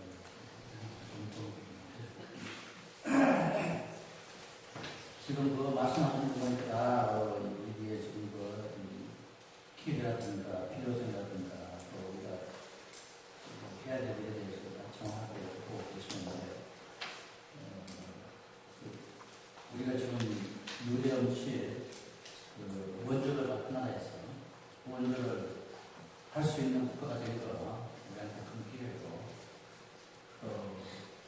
이 대출 지원해가지고 예산이라든지 전국가 수준에서 이런 거에 예산도 확대하고 과거의 경험을 좀 완성도 하고 새로운 우리 모델에 맞는 그런 특히 발전 기반이라는 것이 중요한 하나의 우리의 문제가 되어 있는 그런 문제에서 한국이 국제사회라든가 어떤 어디에 이어서 목표를達成할 수 있는 그런 의미에서는 여건이 있는 것도 그리고 특히 이제 그동안에 우리가 코이카를 해가지고 약간은 좀 어떤 의미에서는 땡겨로서 해왔는데 이제는 이런 걸 좀 더 정리해가지고 전략도 수단도 맞는 그런 방식으로 좀 녹화 컨디션에 맞게 나가야 되는데 그러기 위해서는 아마 마치 그 외교의 질이라는 게 국내 정치 질하고 같이 가고 외국 원조의 어떤 그 말씀하신 또 수행 역량도 그다음 외교 정책의 수행 역량과 같이 그래서 이제 총리실을 중심으로 이런 걸 세우고 국을 만들어서 우리 총괄하는 도움을 해야 되는데 꼭 필요하다고 생각합니다. 지금 말씀하셨다시피 이거 분산되어 있고 또 말씀하신 업무가 체계가 없이 조정이 안 되고 또 무슨 그 로컬 컨디션하고 유효되어 있는 이런 것들 우리 어떤 여러 가지 공유의 어떤 방식이 좀 전략이라고 수단과 전략이라고 조합을 하는 그때 좀 맡아내는 거예요. 코이카 같은 것도 누가 코이카를 관리하나 했다고 하는데 우리 각 부처가 따로 놓은 이미지입니다. 그래서 하나 좀 이렇게 좀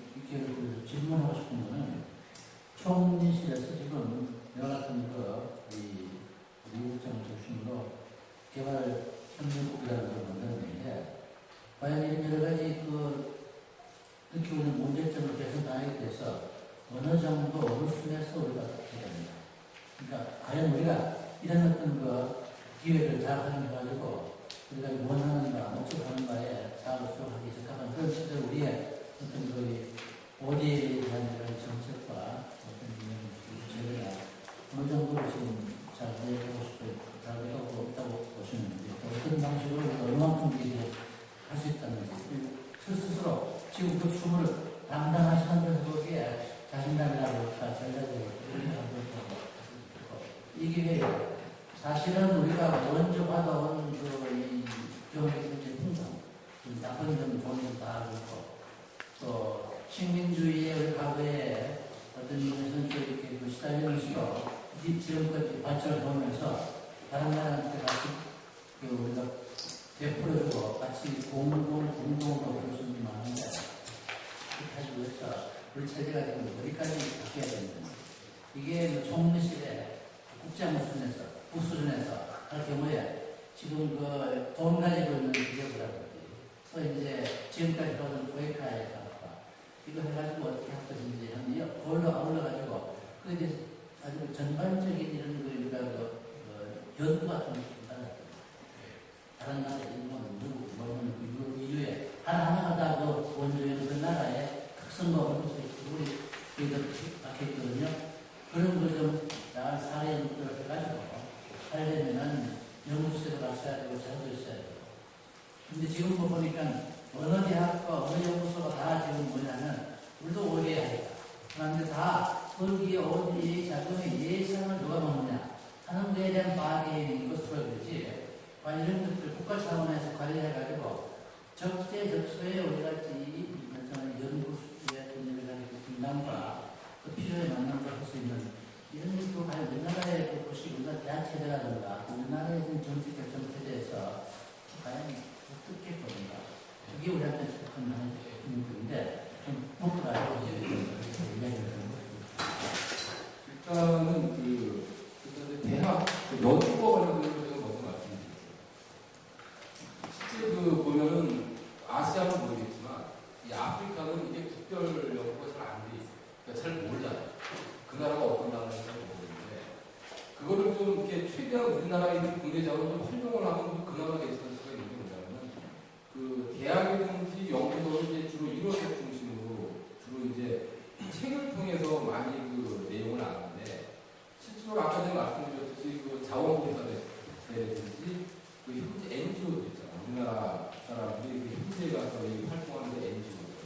그 사람들은 이론은 모르지만 현장을 또 엄청나게 잘 알고 있어요. 근데 그 사람들이 보면은 그 NGO를 전문적으로 하는 사람도 있지만 의사라든지 어떤 직업을 가지고 자기의 기술을 가지고 하는 사람도 있어요.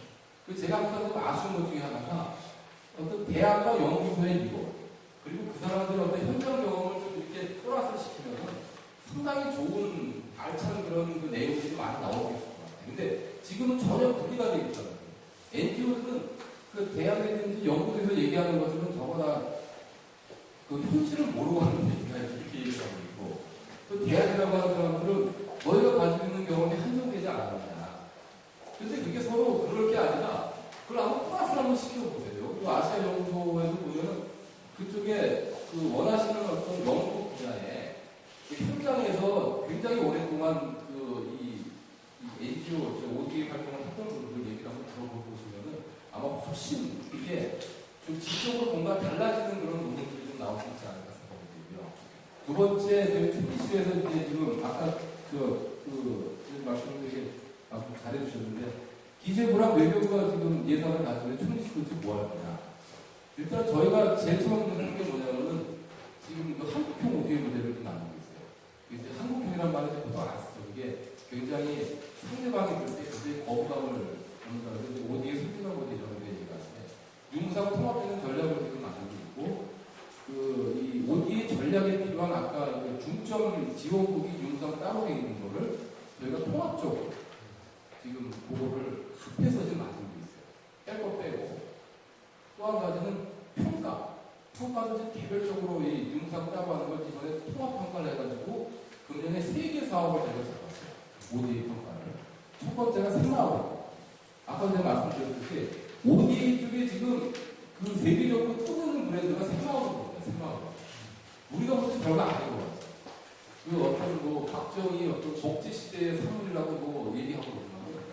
새마을운동만큼 정말 인기가 많은 그런 ODA 상품이 없어요.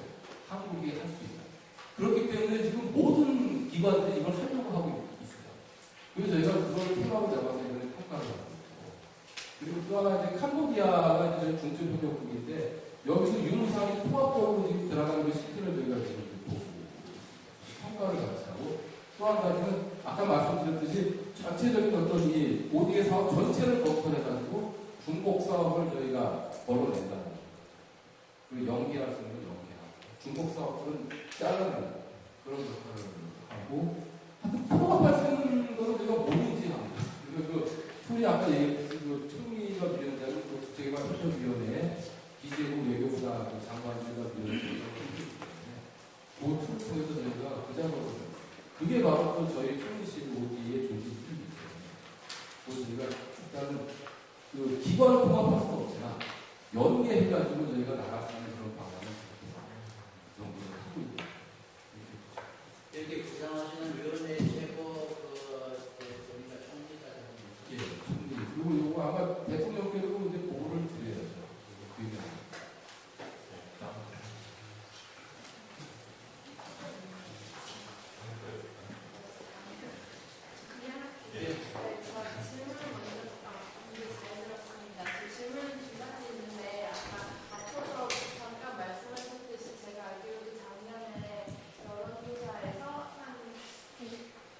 국민의 한 50% 정도, 딱 50% 정도가 절반 정도가 ODA에 대해서 알고 있다고 했던 것 같은데 사실 뭐 ODA 계획을 말씀하셨듯이 뭐 2015년까지 GNI 대비 ODA를 늘린다고 하는데 뭐 그런 ODA 증가 앞으로 더 확대하는 거에 대해서는 사실 50%가 아니었던 것 같아요. 50%는 이제 ODA에 대해서 알고 있다에 대한 대답이었는데 그러면은 제 생각에는 말씀하셨듯이 개선 방향에서 통합 ODA 홍보를 하기 위해서 좀 더 전략적인 홍보를 하려면은 국민들이 ODA에 대해서 어떻게 생각하는지를 아는 것도 중요하다고 생각하는데 이런 여론조사는 작년에 제 생각에는 외교부에서 실시됐던 것 같은데 혹시 앞으로 계획이 있으신지 이것을 물어보는 거는 또 제 생각에는 다 가입하고 나서의 조금 국민들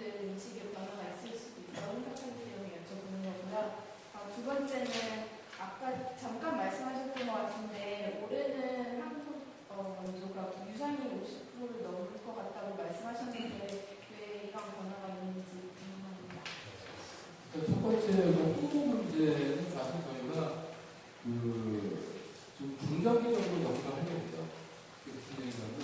너무 단기적으로 막 대대적으로 이렇게 우리가 외국에 돈을 줘야 된다라고 홍보하는 것은 사실 모양새가 아니고 그 어떤 지지라고 하는 게 그냥 단순히 이렇게 그냥 여론조사에서 왔다 갔다 하는 게 아니라 진정한 필요성을 좀 알리기 위해서 좀 저희가 근본적인 그런 어떤 대책을 가지려고 하는데 그 중에 하나가 지금 초중고 교과서에 ODA 내용을 좀 늘려고 합니다. 그런데 지금 이제 일부 들어가 있어요. 토익화 부분이 일부 들어가 있는데 일단은 우리나라가 OECD 답에 가입했다는 것 자체가 사실 상징적인 의미가 되게 크거든요. 아까도 말씀드렸듯이 이게 수업에서 공용국으로 이게 바뀌었다는 건지 이게 우리나라도 전 세계적으로 첫 번째 사례라는 거 그리고 우리나라도 원조를 받아서 성장을 했기 때문에 그만큼의 상환으로 우리가 국제사회에 100% 된다는 거 그리고 ODA라는 자체가 이게 어떤 공사 개념들이 남을 도와주는 거기 때문에 그거와 관련된 내용들은 상당히 교육적으로 가치가 있다고 생각합니다. 그래서 일단은 근본적으로는 그런 방식을 저희가 생각을 합니다. 두 번째는 좀 ODA 관련된 체험이랄까 이런 그러니까 어떤 좀 참여형 어떤 그런 홍보 이런 것들을 많이 구상을 하고 있어요. 예를 들면 ODA 박람회 같은 것도 한번 개최를 하려고 해요. ODA를 하는 그 기관들이 이제 자기네들 어떤 일을 한다는 거 그런 거 해가지고 좀 직접 박람회 통해서 체험을 할 수 있게 하고 그리고 글짓기 전이라든지 이런 어떤 초중고를 대상으로 해서 그런 자문하는 그런 것들을 하고 그리고 이제 이게 기업들 입장에서 제가 아까 말씀하셨는데 사실 기업들 입장에서 ODA가 굉장히 중요한 이유가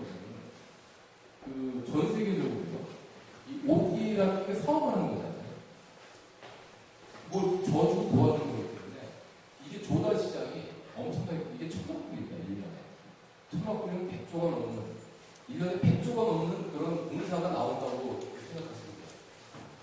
우리나라 기업들이 지금까지는 우리나라에서 하는 ODA 사업만 관심이 있었어요. 그래서 타이드 언타이드라고 혹시 들어보셨어요?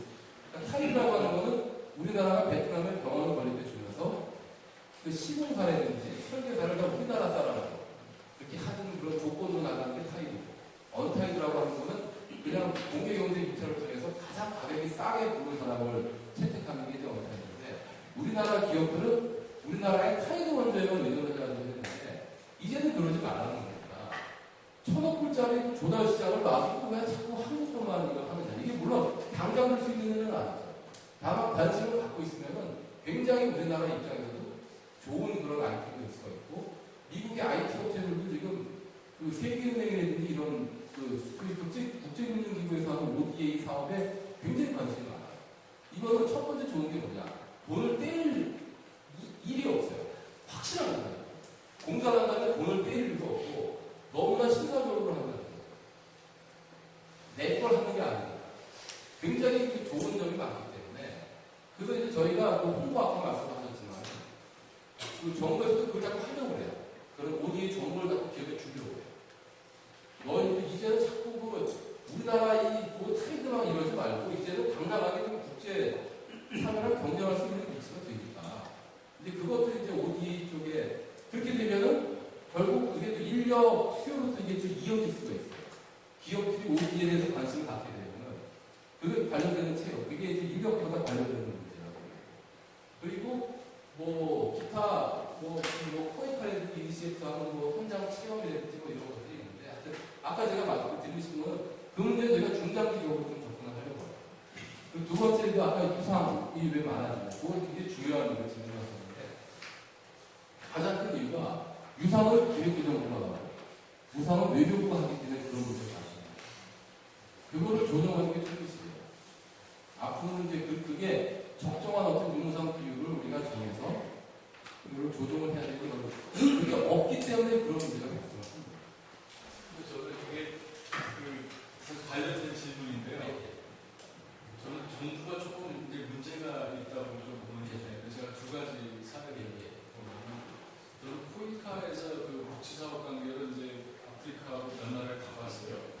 제가 가본 나라가 모로코를 가봤는데, 예를 들면 그 사업에서 문제가 뭐냐면, 거기서 예를 들면 복지관 같은 걸 지어주는 거였는데, 가니까는 뭐 컴퓨터 까는 게 엄청나요. 뭐 한국의 웬만한 그거 이상으로 고급으로 쫙 깔아놨는데, 가만히 얘기를 들어보니까 문제는 뭐냐면, 거기서 컴퓨터가 한번 고장나면 거기는 이제 프랑스령이기 때문에 그 프랑스 회사들이나 그런 선의 부품들이 다 돼 있는데, 한국어 갔다 하면 한번 고장나면 그 다음에 이제 그 대체액이 안 쓰는 거예요. 그래서 이게 이제 전반적으로 좀 오늘 그 말씀하신 게 코이카 신문자들 얘기하는 거랑 비슷하게 이제 일치가 되는데, 가급적 원조를 하더라도 유상보다는 무상을 하고, 또 무상을 할 때 타이드보다는 언타이드를 하고, 이런 것들은 다 좋은 취지인데, 아직까지도 현실에서 그런 문제가 있다는 거 하나하고, 또 하나는 그런 얘기가 있습니다. 아프리카에서 이제 코이카 관련해서 이제 외교관들이나 이런 분들 하시는 말씀하시면,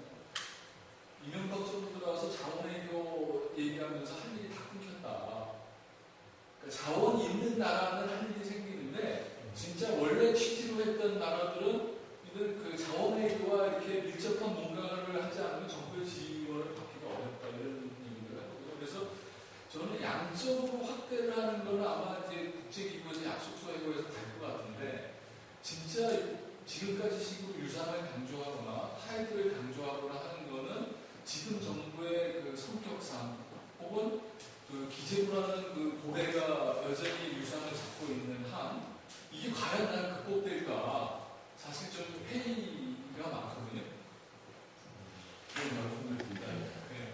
질문이 조금 이제 되는데, 비슷한 질문이 있으면 이 주제를 모아서 하는 게 저도 사실 똑같은 질문을 지금 비슷하게 했는데, 제가 지난번에 그 코이카에 그 이사장님 와서 발표하면서 들었는데, 거기에 이제 대원칙을 몇 가지 말씀하셨어요. 어떻게 지원한다고 했는데, 처음에는 멋있게 한국이 오는 시기에 도움 준 나라, 이웃 나라, 특수한 역사를 관계가 있는 자원 부국 중에서 자원 개발에 있어서는 그 이익을 우리가 좀 얻을 수 있는 그 말씀을 마지막에 딱 했는데 그게 핵심인 거더라고요. 그래서 저는 선생님하고 말씀하셨지만 이러한 거에 대한 종합적인 분명한 선, 정부에서 코드라는 정책적인 게 없으면은 사실은 결국은 거기서 밀리면, 퍼텍스 밀리면 결국은 자원보고 그 나라만 도와주고 어떻게 보면 다시 우리도 이익 좀 챙기려고 해요. 그럼 결국 장기적인 관점에서 보면은 ODA에 대한 근본적인 가장 기본적인 어떤 데 있어서 마이너스가 되는 네거티브가 오잖아요. 그거가 사실은 이 ODA 국익이 사실은 분명히 해야 되지 않을까 싶은 생각이 듭니다. 혹시 비슷한 질문하실 분 전략과 무슨 전 세계 원칙이라는데 그게 생각해요. 이 받는 사람의 입장과 필요성하고 주는 사람하고 어떻게 조합하느냐 이게 단순해요. 일단은 어느 나라든지 이 ODA라고 하는 것은 국민의 세금입니다. 그렇죠? 그 세금을 그렇게 함부로 쓸 수 있는 돈은 아니에요. 그냥 아무런 대가 없이, 아무런 이익 없이, 네? 그냥 이렇게 막 나눠줄 수 있는 돈이 아니에요. 그렇게 하면 그게 국민들이 오히려 이해를 못합니다. 그래서 아마 이제 코이카에서 그렇게 말씀하신 것 같은데 또 한 가지 두 번째 제가 말씀드리는 거는 이 ODA를 받는 수원국 사람들이요 바보가 아닙니다. 오히려 우리보다 더 알는 거 알지. 수원 경험이 엄청나게 많은 사람들은 저 사람들이 나를 도와주는 이유가 오늘 빼가려고 하는 거야. 이런 것도 확 느낀 거예요. 1번이 바로 그 돈을 많이 주고 욕먹는 이유가 바로 그거예요. 이 사람들은 순수하지 않은 것 같아요. 돈을 주면서 뭔가 저 사람들이 나한테 이런 ODA를 주는 이유는 뭔가 생각하기 위한 거다. 이렇게 생각을 하는 거예요. 그래서 그 두 가지를 우리가 잘 조합해 봤을 때 우리가 딱 결론 내릴 수 있는 거는 ODA라고 하는 거는 그 나라에 대한 장기적인 투자로 보고 하는 거예요. 그러니까 단기적으로 우리가 너희 병원 줘줄 테니까 너희 우리한테 뭐 줄래? 너희 우리한테 자원 줄래? 그 사람들이 그러니까 자원과 ODA를 연계시킨다는 게 사실 말이 쉬운 게 아니에요. 예를 들어서 뭐 나이지리아라든지 그러니까 아프리카에 원유가 굉장히 많이 나요. 그리고 이제 광물 자원도 많은데 이미 그런 나라들은 다른 나라들은 이미 ODA를 많이 하고 있어요. 지금 뭐 근데 우리나라가 나이지리아에 주는 ODA 규모와 미국과 일본이 주는 규모를 한번 비교해 보세요. 엄청나게 차이가 나거든요. 그 조금 주면서 말이에요. 너희 우리한테 자원 줄래? 그거는 그러니까 우리가 생각은 할 수 있지만 현실적으로 불가능한 거예요. 그렇게 단기적으로 접근해서 보면 우리가 그건 우리 욕심이고 절대로 그렇게 나가서는 안 되는 거예요. 그래서 저희가 할 수 있는 게 뭐냐? 그럼 한국의 ODA라는 건 도대체 뭐가 다르냐? 규모도 이게 미국과 선진 비교하고 별로 안 되는데 뭐 돈을 그렇다고 우리가 다른 나라랑 비슷하게 아주 뭐 생색도 안 되게 말이니까 쉽게 얘기하면 아무런 편하게 쓸 수도 없는 거고 뭔가 참여할 수 있는 그걸 우리가 잡아내야 된다. 그게 바로 한국형 ODA입니다. 그래서 아까 제가 이거 하기 전에 간단히 말씀을 드렸는데 한국형 ODA 모델이라고 하는 건 제가 생각하기에는 이거 아주 굉장히 쉽게 접근을 할 수 있어요. 수원국이 원하는 사업 중에서 우리가 잘하는 걸 하는 그게 바로 한국형입니다. 우리만 할 수 있는 사업. 아까 얘기했던 새마을호도 이거는 다른 나라의 농어촌 그 개발 사업하고 확연히 차이가 되면서 그 나라 사람들이 굉장히 공감을 하는 그런 사업들이에요. 그리고 내가 제가 좀 아까 말씀드렸듯이 그 신도시 마스터 플랜 같은 거. 우리나라가 그 일상과 분당을 만들었고 이런 신도시에 대한 그 수요가 굉장히 많아요. 아프리카도 가보면은 탄자니아 거기도 그 키탄본이라는 그 다레살람 지역 옆에 있는 신도시를 좀 만들기 위해서 그 마스터 플랜을 짜야 되는데 능력이 없으니까 이제 그 입찰을 하고 아니면 ODA를 준다면 그냥 받아서 거기에 지금 우리나라 토종주공이 거기 들어가서 지금 그 입찰을 땄거든요. 그런 마스터 플랜 사업 같은 경우는 우리나라 아니면 그건 다른 설계도에서 할 수가 없는 사업이에요. 그렇게 10년이라는 그런 10년도 안 되는 기간 동안에 일사과 분당이라는 그런 층을 만들었다는 것 자체가 다른 나라 도저히 할 수 없는 그런 사업이에요. 그러면서 그런 것들은 아프리카라든지 수원국에 굉장히 수요가 많고 그 사람들이 원하는 거거든요. 우리나라가 ODA가 나갈 방향은 바로 그런 차별, 질적으로 차별화된 쪽으로 나갈 수밖에 없다는 거예요. 그게 바로 한국형이라는 얘기고, 아까도 말씀드렸듯이 우리나라 양식업 같은 것도 굉장히 우리나라가 잘하고 있고, 특히 또 그 아프리카 같은 경우는 먹는 문제, 병 걸리는 문제 이거 아니에요? 물 문제, 전력, 물, 식량 이런 게. 근데 아프리카 지역에 이 농촌 개발을 할 수 있는 노후화를 선진국들이 가지고 있느냐?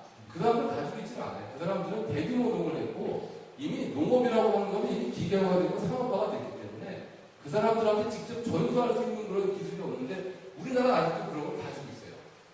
그러니까 그 나라 사람들이 원하는 것은 고차원적인 기술이 아니거든요. 우리나라 60년대와 70년대에 상응하는 그런 기술, 정보가 딱 맞는 건데 그거는 선진국들은 없다는 거예요. 오히려 우리나라가 그런 걸 가지고 있어요. 그거를 문화적으로 찾으면 굉장히 많다고 생각해요.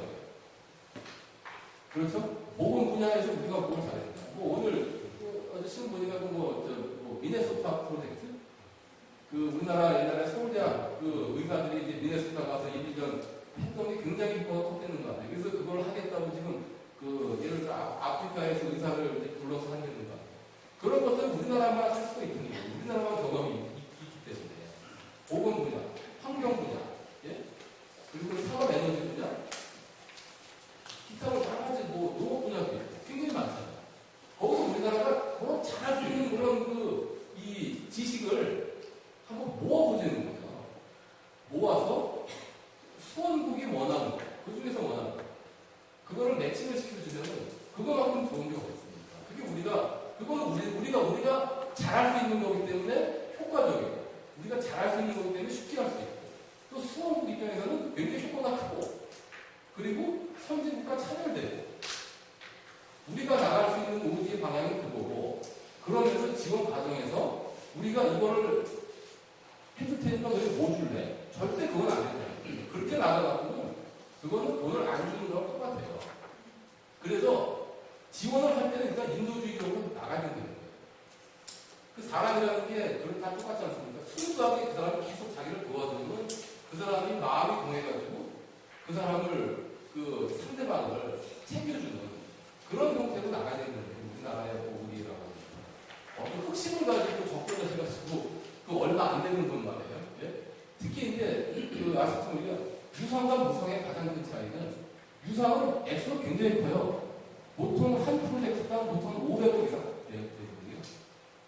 500억, 1000억짜리 공사를 하는데 무상은 규모가 작아요. 무상은 50억 넘으면 굉장히 큰 공사예요. 그러니까 기본적으로 유상이라고 하는 건 대규모 프로젝트를 할 때 사용하는 거고 무상은 좀 소규모 사업을 하는 거기 때문에 약간 역할이 좀 다르기 때문에 이 유상이라고 하는 것도 사실 필요합니다. 왜냐하면 예를 들어 베트남에 다리를 놔주는데 한 700억 든다. 700억짜리 무상으로 줄 수 있는 여력이 안 돼요. 우리나라 아직까지. 그거 이제 생각해보세요. 아까 제가 말씀드렸듯이 OD 예산이 1년에 끼케야 2조 정도 되는데 베트남은 700억 정도 남는 거 이거 얘기 안 하죠. 그래서 그게 유상이라고 하는 건 대규모 프로젝트예요. 그리고 무상은 소규모 프로젝트 이렇게 지금 돼 있기 때문에 제일 좋은 거는 융상이 함께 들어가는 게 제일 좋아요. 유상의 대규모 프로젝트를 하면서 거기에 들어가는 인력을 우리가 양성해야 돼. 우리나라 사람들은 다 갈 수 없으니까. 양성하기 위해서 직업훈련을 줘가지고 이 봉사에 필요한 사람들을 이제 교육시켜요. 그게 융상 함께 들어가는 시스템이에요.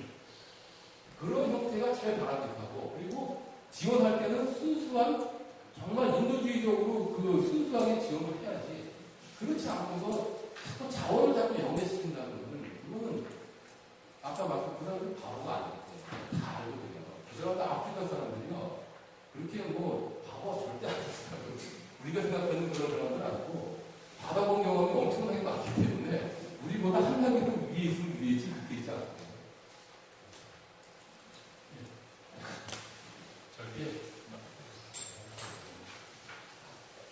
질문이 두 개가 있는데요.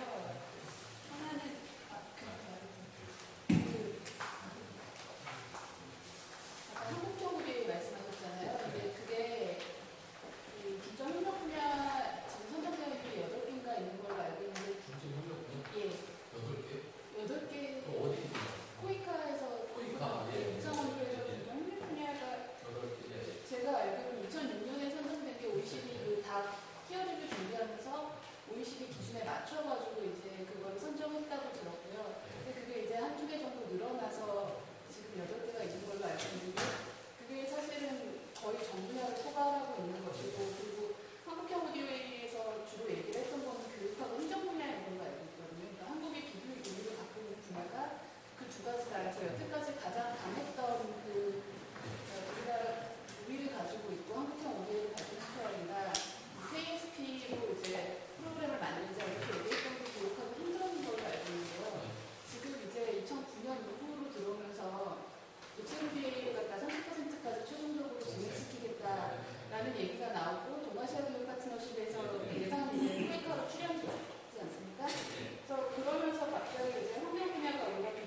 주관이 있고 그런 일정한 이런 프로그램 하에서 지자체에서 ODA를 진행한다면 그거는 그렇게 큰 문제가 없다고 보이거든요.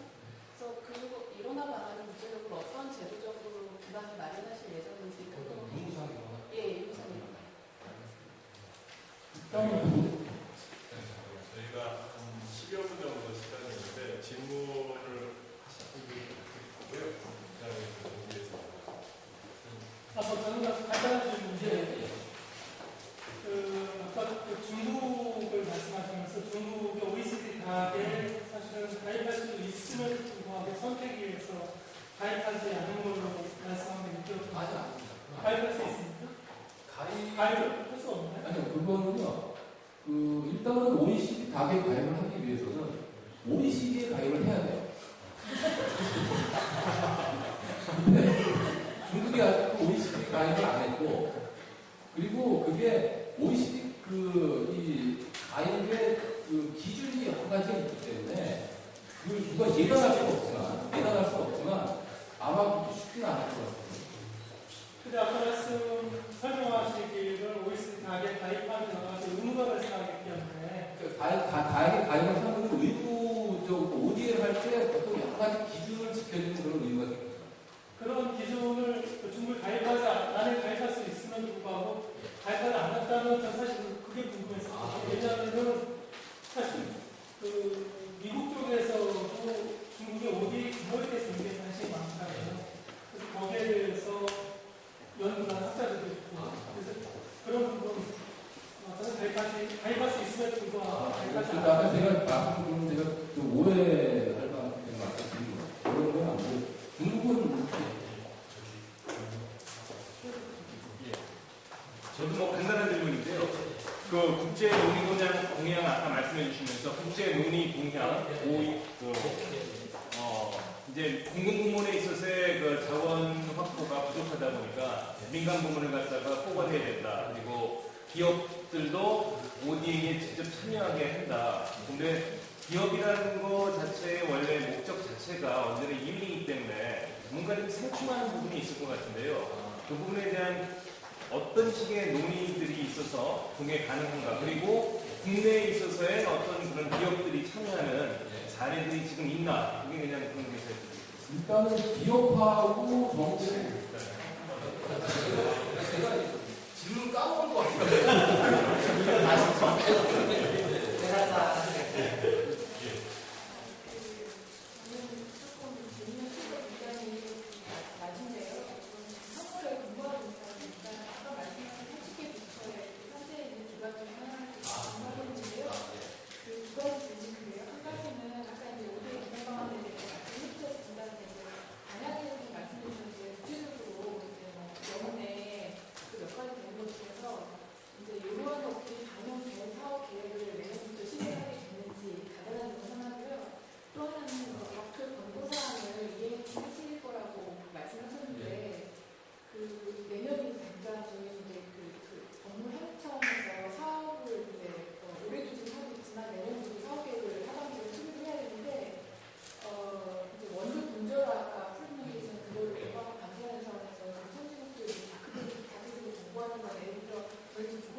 보도 분야 같은 경우는 인터넷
내년부터 그 반영이, 그러니까 금년에 반영이 돼서 내년부터 시행하는 걸로 되거든요. 그래서 금년에 6월 말 정도에 그 전부처의 OD에서고 저희가 전체적으로 받아보겠습니다.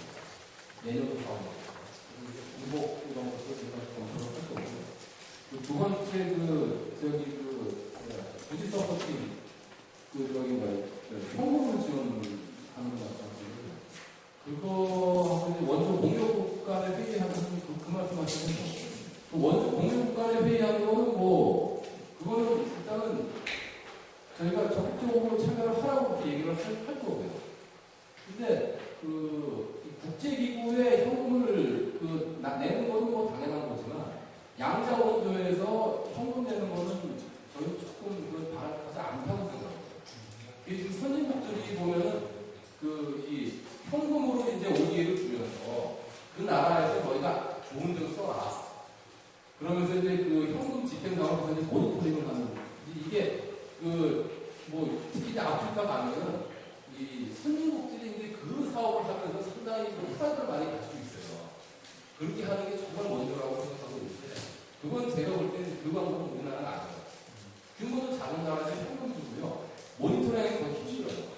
그리고 그 나라도 워낙 이 아프리카 국가들이 좀 독해진 데가 많아가지고 그건 제가 볼 때는 바람직하지 않은 그런 사업이라고 생각해요. 좀 아까 말씀하신 게 첫 번째 분야 말씀하셨죠? 예, 중점협력. 그 중점 협력 분야라고 해서 8개 분야를 코이카에서 했는데요. 그게 일단은 지금까지 91년부터 코이카가 해오면서 나름대로 정리하고 굉장히 잘 돼 있어요. 잘 돼 있는데 저희가 문제의식을 갖는 거는 그 8개 분야에서 잘 돼 있는 거를 왜 코이카만 정리하느냐. ODA를 모르지만은 분야의 전문성 있는 다른 부처라든가 다른 전문가들의 의견을 받아보는 게 더 좋은 거 아니냐는 그런 생각을 갖고 있어요. 그래서 분야는 맞아요. 분야는 맞는데 그 분야에 들어가는 구체적으로 우리나라가 뭘 잘하느냐 하는 거는 농업 분야 같은 경우는 농민부한테 물어보고 농민부 연구소에 물어보고 농민부 대학에 있는 농민부 과에 물어보고 그게 훨씬 더 그렇게 외연을 좀 넓혀야 되는 거 아니에요? 저는 그런 생각을 갖고 있어요. 그래서 코이카보는 물론 잘 됐지만 그 분야가 정말 많고 그 안에 있는 세부적인 내용을 우리가 좀 더 충실히 하려면 많은 사람들이 의견을 내야 된다는 거죠. 그러니까 그게 제일 중요하다고 생각합니다.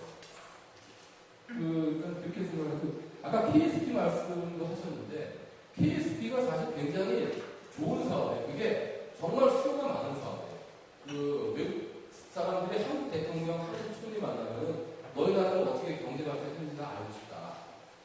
우리나라 좀 자문 좀 해달라. 이거거든요. 근데 KSP 사업의 하나의 좀 아직까지 좀 약간 좀 뭐라고 할까 모함해야 될 부분이 뭐냐면 KSP 사업은 뭐냐면은 베트남에 예를 들어 신용카드를 도입하려고 한다. 그러면 그거에 정책 자문을 해달라는 거거든요. 그러면 이제 우리나라 사람들이 우리나라의 어떤 신용카드 이 개발 경험을 보고 베트남에 이제 설명을 해주는 거예요. 우리나라 경험 사항이 이렇게 됐으니 너희 나라는 이렇게 해라. 정책 자문 사업이 이제 KSP인데 제가 볼 때는 아프리카에서 개성국 같은 경우는 대통령과 총리의 영향이 굉장히 큽니다. 우리나라에 비해서. 그 사람들이 움직일 수 있는 방법에 그 사람들이 관심을 갖고 있는 것은 우리나라가 어떻게 발전했느냐는 자체입니다. 구체적인 정책 자문이 아니고 너희가 어떻게 발전했어? 우리나라 60년대부터 이러이러한 물론 성공도 있었고 실패도 있었고 여러 가지가 있었지만 이런 식으로 해서 발전을 했다는 그 자체, 발전상 자체를 정리해서 그거를 우리가 그 나라 현직 대통령 총리한테 알려주는 게 더 효과가 크다고 봐요. 그게 이제 개발 경험이라는 게 두 가지. 하나는 우리나라 개발 경험을 정리하는 게 있고, 하나는 현지화를 해서 구체적인 정책에 자문해주는 게 있는데, 첫 번째 게 저는 중요하다고 생각해요. 그걸 저희가 총리실은 이번에 선진화방을 하면서 그거를 늘 겁니다. 그런 말씀을 드렸고, 아까 녹색 말씀하셨죠? 예, 제가 이런 분야를 여쭤보면요. OECD 이번에 피어리뷰 받았을 때 분야가 너무 많다고 지적받았다고. 네, 그건데 말씀드릴게요. 8개 분야라고 하는 거는요, 그거는 모든 나라에 적용되는 개념이 아니에요. 그건 무슨 개념이냐면, 아까 우리가 중점협력국을 만든다고 했잖아요. 25개 내외를 만들면 25개 내외 각각 국가별로 중점분야를 또 정해야 돼요. 예를 들어 캄보디아다 하면은 캄보디아의 그 나라의 어떤 경제개발 계획도 보고 그 나라의 어떤 뭐 여러 가지 국민소득도 보고 모든 걸 보고 쫙 보다 보니까 이 나라 같은 경우는 가장 큰 문제가 물 문제와 전력 문제다. 우리가 이 나라는 이 녹색, 이 물 문제 해결과 전력 문제 해결에 우리가 집중하니까 국가 단위로 봐갖고는 2개, 3개를 넘으면 안 돼요. 그렇지만 8개라는 우리가 풀을 가지고, 예? 풀을 가지고 25개 국가에 A 국가는 보건과 뭐 예를 들어 뭐 IT, B 국가는 녹색과 뭐 에너지 뭐 이런 식으로 나가는 거예요. 그러니까 그게 8개 국가를 한 국가에 다 8개 비자를 집중하는 게 아니고 8개라고 하는 거는 우리가 지원할 수 있는 자원이지. 그 중에 이제 2개를 빼가지고 A 국가에 주고 또 B 국가에 또 2개 주고 이런 식으로 생각하시는 게 좋아요. 그런 개념입니다. 한국과 8개 절대 못해요. 왜냐하면 한국과의 사업을 하는 게 그렇게 많지가 않은 거예요. 끼케야 2개, 3개 밖에 사업을 못하고 해봤자 뭐 30억짜리, 50억짜리 하면서 예? 뭐 예를 들어 병원 하나 지어주면서 그 나라의 뭐 보건의료 발전에 획기적으로 뭐 그건 말이 안 되잖아요. 그건 말이 안 되는 거고. 그래서 하여튼 그건 그렇게 생각하시면 돼요. 국가별로 한 2개, 3개 정도를 그렇게 한다는 거. 그리고 아까 그 CSR, 기업 말씀하셨죠? 기업도 말씀드리면 지금까지 우리나라에서 정부와 기업이 5대 같이 나가다 한 번도 없어요. 금년에 처음 시범 사고요. 금년에 처음. 그게 이제 10억 정도 들어갔고 이제 기업에 우리 기업이 한 2억씩 주겠죠? 해가지고 같이 나가는데 기업도 ODS가 있을 수밖에 없는 이유가 뭐냐면 포스코 같은 데 있잖아요. 포스코 같은 데 이제 삼성 이게 개발 쪽에 굉장히 그 해외 투자를 많이 하고 있기 때문에 자기들이 해외 투자를 하고 있는 그 나라에 대해서는 뭔가 지원을 해주고 싶어요. 근데 그 지원이라고 하는 게 아까도 얘기했듯이 단기적으로 그렇게 우리가 너희 지원해 주니까 뭐 줄래? 이런 식으로 지원해가지고 효과가 없겠죠. 그 나라의 어떤 그 포스코 상장의 어떤 브랜드 이미지를 되게 높이기 위해서는 그 국가에 뭔가 좀 지원을 해야 되거든요. 그 수요가 있어요. 그리고 또 한 가지는 그 기업의 사회적인 CSR 차원에서 또 어떤 사회에 또 기여를 해야 된다는 또 그런 명분이 있어요. 그렇기 때문에 기업의 ODS가 있어요. 근데 그게 정부와 함께 나가면은 기업도 사실 좋아요. 그렇지 않습니까? 그게 어떤 그 기업에 대한 어떤 그 신뢰성. 이게 사기치는 기업은 아니면 적어도 그런 인식이 가질 수 있거든요. 그렇지 않고 정부가 사기치는 기업하고 같이 나갈 수 없어요. 그렇기 때문에 그게 또 정부는 또 돈이 부족하니까 어떤 사업을 공동으로 해가지고 이렇게 나가는 거에 대해서 기업과 정부가 이게 그 구체적인 이 어떤 이해관계가 많을 수가 있는 거예요. 그런 측면을 보시면 돼요. 이번에 그 빌 게이츠 재단에서도 지금 그 아프리카 쪽에 그 배치령 구성 만든다는 거. 이 기업들이 들고 나가거든요. 굉장히 큰 규모죠. 빌 게이츠 재단 같은 경우는 그 세계은행에서 이번에 식량안보 기금을 얼마짜리가 8억 불짜리를 만들어서 거기도 그 돈을 하고 굉장히 그 빌 게이츠 재단이 그 ODA 쪽에 굉장히 지금 활동을 많이 해요. 우리나라도 아마 그런 식으로 나가지 않을까 생각합니다. 그게 타당한 방향이면서 기업 입장에서 이해관계도 여러 가지 그게 상당히 눈에 안 보이는 무역의 어떤 그런 그 자산을 얻기 위해서 ODA 쪽으로 많이 진출을 지금까지 한 번도 그런 게 없었다는 겁니까? 기업하고 정부하고 정말 같이 나가는 거 기업이 나름대로 그 나라에 도와준 건 있겠죠. 그 나라에 뭐 보험도 만들어주고 병원도 만들어주고 하는 건 있지만 정부와 기업이 함께 협작을 해서 나가는 거는 아직까지 없다. 그럴 때는 정부 기업에다가 약간의 어떤 혜택을 줍니다. 그런 건 뭐 예산